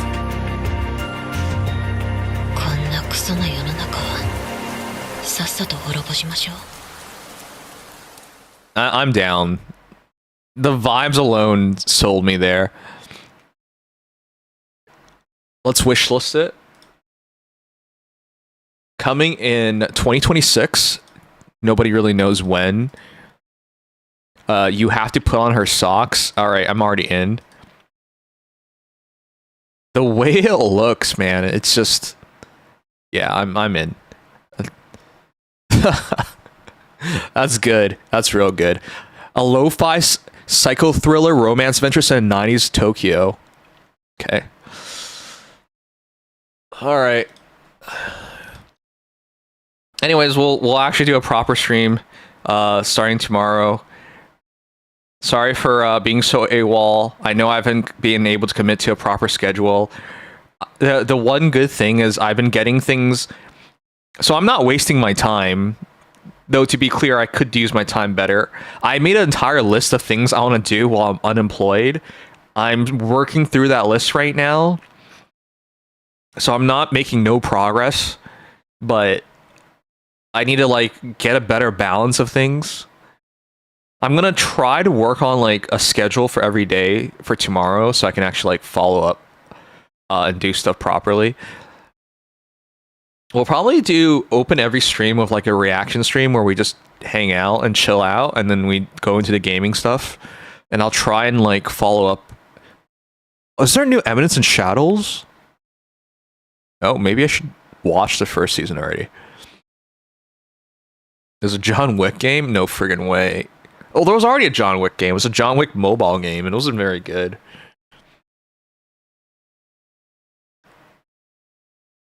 Think about a melt. Oh yeah! Thank you, Darius. Dude, I really appreciate that you're willing to do this.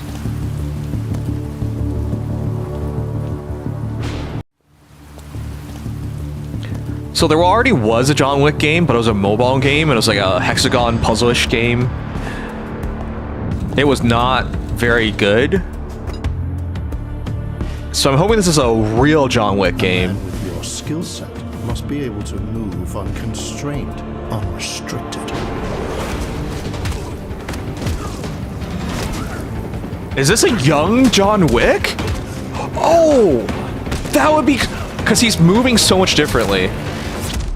He must be versatile, capable, adaptable. I'm hoping this is a young John Wick in his prime.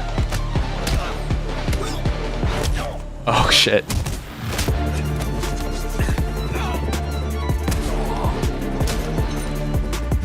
Oh.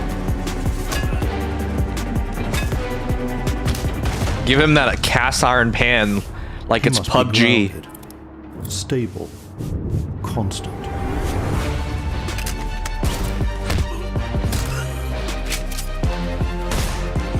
The gun fu, man. The bulletproof tux. Oh shit. Yeah, that's John Wick. Throwing the cartridge, throwing the pistol. Oh, what are those? Those are Glocks. Yeah. Yeah. Yeah. Coming to the PS5.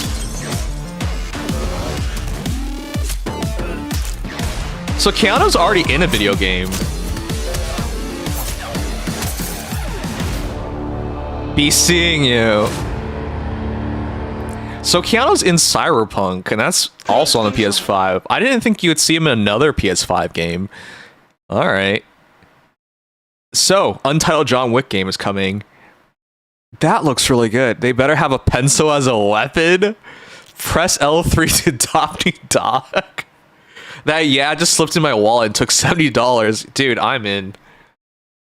This is looking like a real John Wick game, which was what I'm interested in. I'm hoping this is prime John Wick.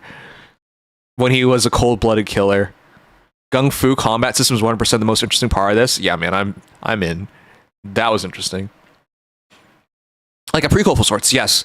So the John Wick movie, when you see John Wick in the movie, it's him retired. He's already done everything that he's wanted to do. You know? That's no longer prime John Wick, that's retired John Wick.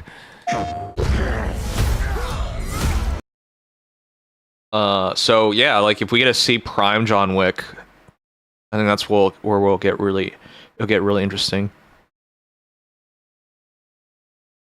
The games from the movie Matrix that count as first time on a game.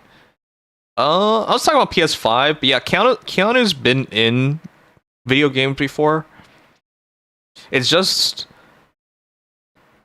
surprising because, you know, movie actors usually don't frequently show up in video games because they're busy making movies.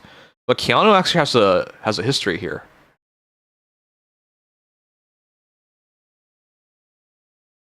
All right.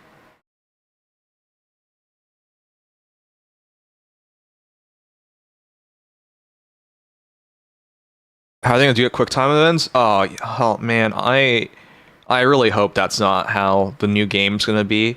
Quick time events are a really lame way of doing action.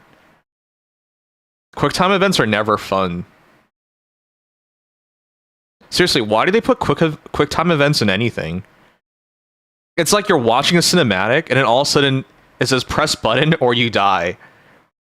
Who thought that was a good idea? So instead of like focusing on a cinematic happening in front of you, you're just keeping an active eye out on a random button showing up or you're gonna die. It doesn't make any sense to me. But QuickTime events are everywhere and terrible. There's a new Street Fighter movie? No way. Oh, no way. 5, 4, 3, 2, 1. The Street Fighter OVA from the 90s is legendary. Good news, y'all. Gathered here are the world's best fighters. I won't deny it. I'm a Street Fighter. That doesn't look like Ken. But only one of which will be crowned the world's That does look like Cammy.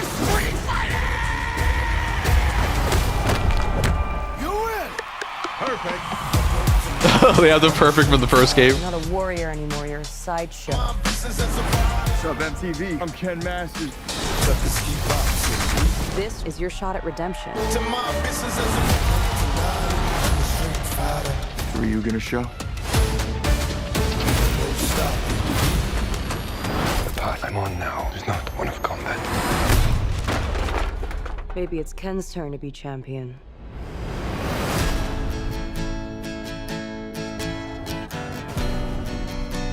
How did you find me? getting paid to find champions, Oh shit. even if they're lost.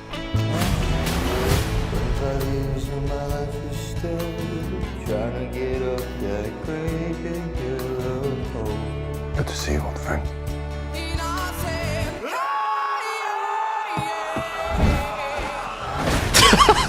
Why did he kick Chevalier?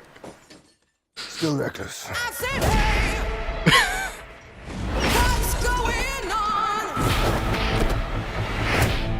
Sit down. He just grabbed on this man's socks. Tournament is not what it seems. We have to be ready. Oh damn.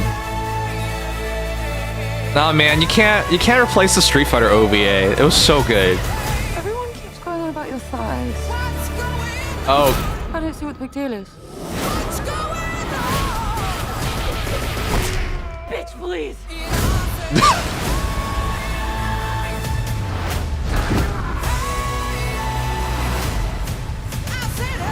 I like how...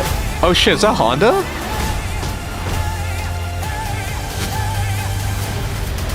I like how cartoony it is. Wait, that's 50 Cent! That's friggin' 50 Cent! I couldn't recognize him. I'm positive that a fireball came out of Ryu. Go it, Ryu! He just stood there and took it. And there's some cool fighting, oh my god, there's some cool video game movies coming up because there's also the one for Resident Evil that I'm looking forward to as well. So Ryu, Ken Masters, Chun-Li, and obviously some other characters. This is Street Fighter. This looks like a video game movie. Yeah, video game movies have gotten really popular recently, huh? What they do to Cammy? I thought that was a good-looking Cammy. I don't think you can make a really, really good-looking Cammy. It's hard to do a really good-looking Cammy.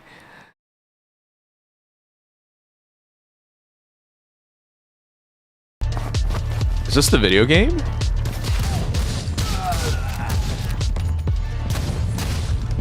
Oh, this doesn't look right.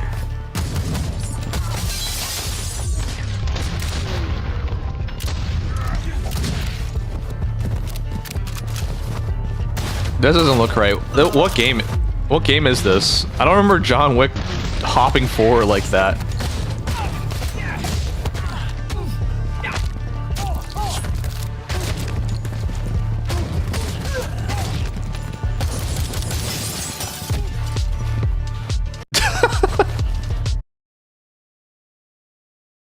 Cammy has to be really good looking. That's still a pretty good looking Cammy, man. Alright, let's call this stream. I was hoping to watch some anime tonight as well, but I'll worry about another time. Is that the next season of JJK? I still have to catch up to the current season JJK. Or I guess it's not current anymore, they finished. But I gotta catch up. This looks like it's a Max Payne or Dead to Rights. God, I haven't heard those games in forever. Fucking Max Payne, man. Oh fuck, guys. We need to check this out sometime. Did you know there are still medieval fighting? Fighter number 1 from Nashua, New Hampshire. It's This is still a thing. Skywalker, man. Wow. Nice stick between, nice still block. Ringo's very sort of range. And it was a nice feint too. He feinted it. This is really big in Europe. No, both of these are some of the best longsword fighters in the nation and almost really the world. Ooh, nice inside kick, trying to get that trip. This shit hurts, by the way. You're quite the longsword fighter yourself. Just because you're in armor doesn't mean you don't feel the blows. Just because you're not getting cut up. Because we don't get a chance to do it very often. So having that mix, that perfect marriage between a duels fight and a pro fight, amazing. Man, this is a great fight. This is just entertaining. It's so much energy. And the armor does weigh on you, so you get tired real quick. Ooh, it just makes great sound too. Nice punches. Beautiful punch. Heel punch. And Think about the calculation of that. Yes. Throw kick, then punch when it's still open. Yeah. Yep. Know when to let go of your weapon to hit. Beautiful. And the defense is arguably almost as important as the offense. In Oh, this. 100%. Nice kicks. Evan kind of looked at that and he's like, I see you. All right. 30 seconds. It's just a lot of energy, a lot of long fights. But they're doing great. Still moving up. Nice punch. Oh, nice shot. Good answer. Nice punch. The guards are so tight. People will think this. Oh, nice. Beautiful nice high range. low. 10 seconds. I can't tell if Evan's getting tired or if he's just playing or he. I think he's just playing defensive and trying to make sure he has enough. That was a clean shot. I think he's trying to make sure he's saving enough for the. Once again, He didn't see the fist bump. Friends also get in there. Sure, get that fight. Clean shot from Greg. That was awesome. Megan helping out, being awesome. Ellis Williams in Greg's corner. Sorry guys, give me a sec. It's almost reset. Just see this sword play, man. Just Yeah. Ooh, see the range. Just step out a little bit. And when you do see, if you see that stripe and then punch or kick, you're actually shortening your range because your longsword is your hardest weapon. So to have that kick or punch, it has to be timed either through angles. I don't know anything about this. I don't know what dictates a winner. With an inside kick and he switched to a southpaw stance. Yeah, and then kept firing. I love that. And for those of you at home, once again, they're still wearing anywhere from 40 to 80 pounds of armor. To within this range, when you're throwing that range, as we talk about, to now throw a punch right afterwards and not make it be a horrible mistake. Right. It's such a high-level skill. That's why we don't see a lot of longsword pro fights, because it's such a high-level caliber. Because you still have to be safe. We think about HEMA, other ones where they point forward. This one, we have to be safe, no points forward ever. So whenever they come back, they're coming right back. They're being safe. Nice chops, still slashes and cuts. That's right, because you can't just sit there and hold it out. All right, good night, Darius. Thanks for being here, dude. I appreciate it. I always get this question all the time. You know, they're like, Sorry for not doing a proper stream tonight. No, we have foam weapons, and we're just in there smacking each other side of the head. Yes, they're real.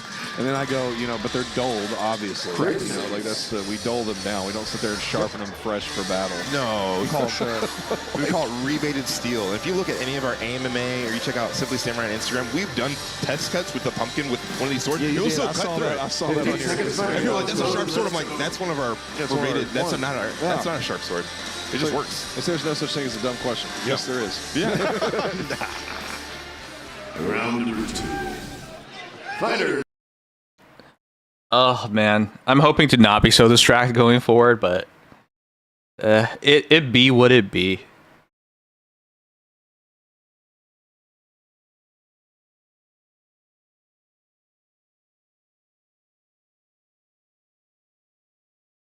So it's just nice to hang out with you guys once in a while. Once in a while. Oh man.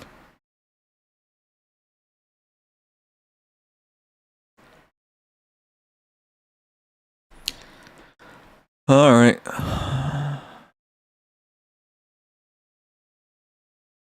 Now that I have time. Future body techniques. I'll teach them all to you today. It's funny now that I have time. Body roll. Wulong Panda, Dragon Coil. Yao, Waist Technique. Hubi Yu Chuan Zhong, Crouching Palm Strike. Yan Zi Chow, Swallow Leap. Top 5 essential martial arts movement. Is this wushu? There's nothing. They wrote nothing. I don't even know what that was. Good night, Lekadin. That's alright. I'm gonna wrap it up too.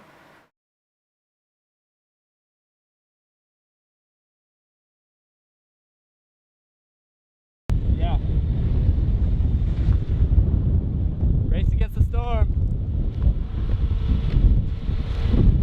I've been thinking about like recording some scooter footage.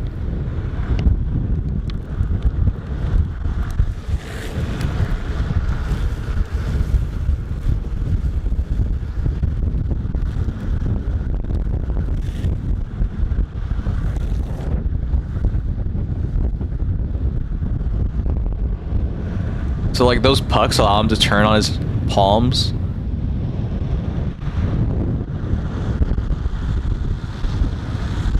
I think I first seen like longboarding down hills When I was in high school, it was like, that's a long time ago now.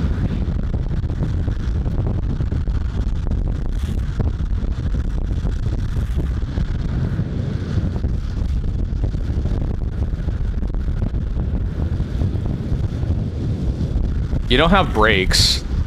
I mean, you can slow down, but you don't really have brakes.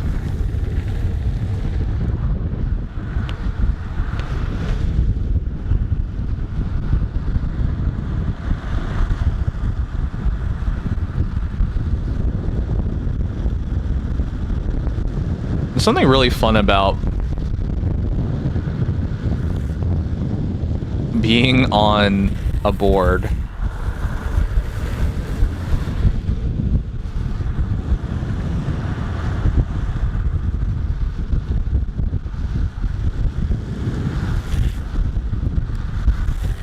I'm surprised he's not wearing an action camera on his forehead, so we get the first person view of it.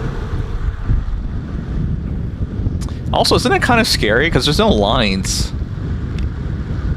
and there are cars going up, but I guess he has sight. You don't have sight through turns though, and he's like in the middle of the road. Oh shit. Yeah. If there was a car, he would be dead.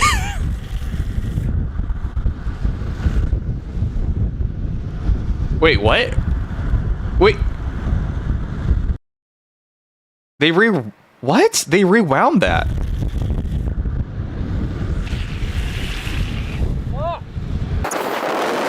What the hell?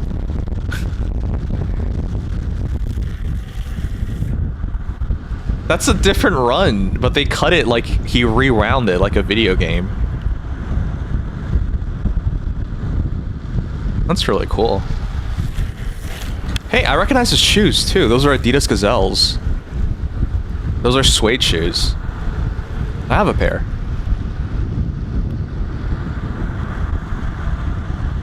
I recognize his underwear too. I have a pair. No, I'm kidding.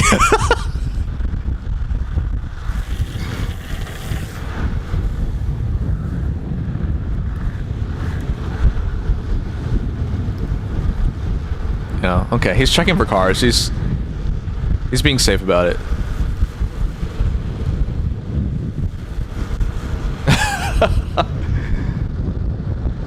Dude, that's kind of scary. You could just run yourself into a car. The turns would freak me out. Okay, no, even though I'm just watching that was wild.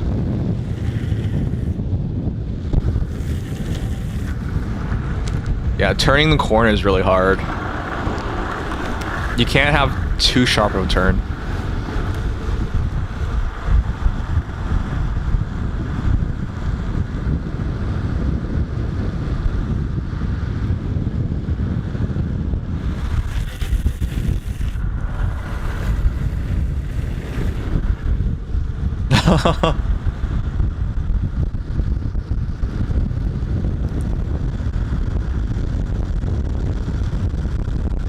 The cameraman staying just behind is... Wait, is it a cameraman? There's no shadow. They look like they're really close.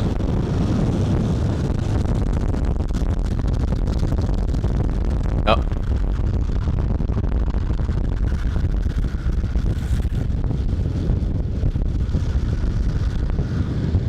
How fast was that?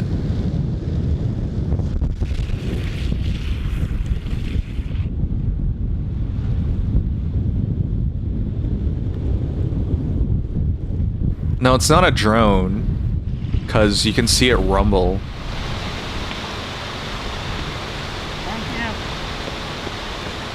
Wait, is it a drone? Oh my god, it's I think it was a drone. They've gotten so good. Alright peeps, let's call it a night. It's been fun. How long did we stream for? 3 hours. We've just been watching, goofing around for 3 hours. Fuck, one more. Oh, hey ho, Commissioner. Say, would you mind cleaning this table off? It's completely filthy. Wait, that's Okay. actually You Commissioner Gordon just from brush The it Dark with your Knight. hand. You should really use a disinfectant wipe or something. What difference does that make? Well, a big difference, actually.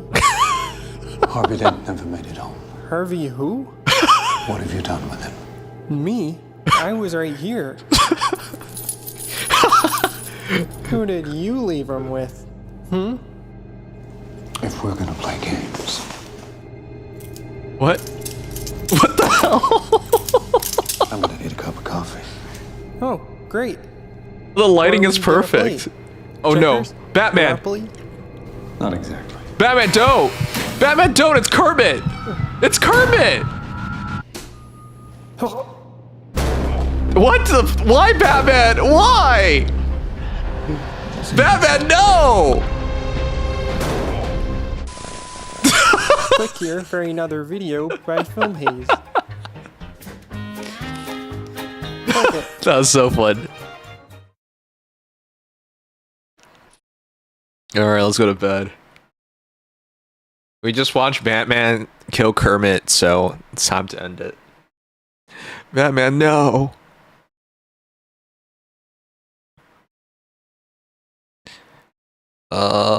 Who do we raid? Who do we raid? Let's raid Tay. It's been a while.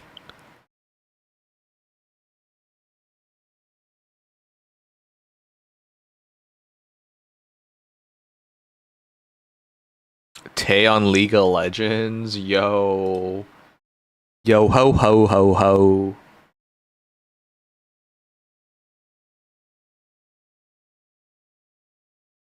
Alright, I love you guys. Thanks for dropping on by and chilling and hanging out. I'll put in together a better plan for content creation. You doing theater tomorrow? Oh fuck, you're right. I gotta do it tomorrow. Am I ready for it? Can we enter in? I'll do it tomorrow. You gotta do that too? Yeah, well, there you go. I forgore. Yeah, you forgore. Alright, guys. Love you guys. See you guys tomorrow. We'll have a proper stream tomorrow. Let's raid Tay. Oh, oh! I'm gonna dominate you.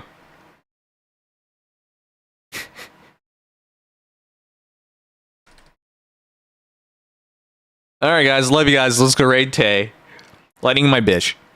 Good night, Andre. Good night, Annie. Good night, Black Wolf. Love you guys. Good night, people on Kick. Alright, here we go. We're gonna raid Tay Tay. It's not fair. It's always fair.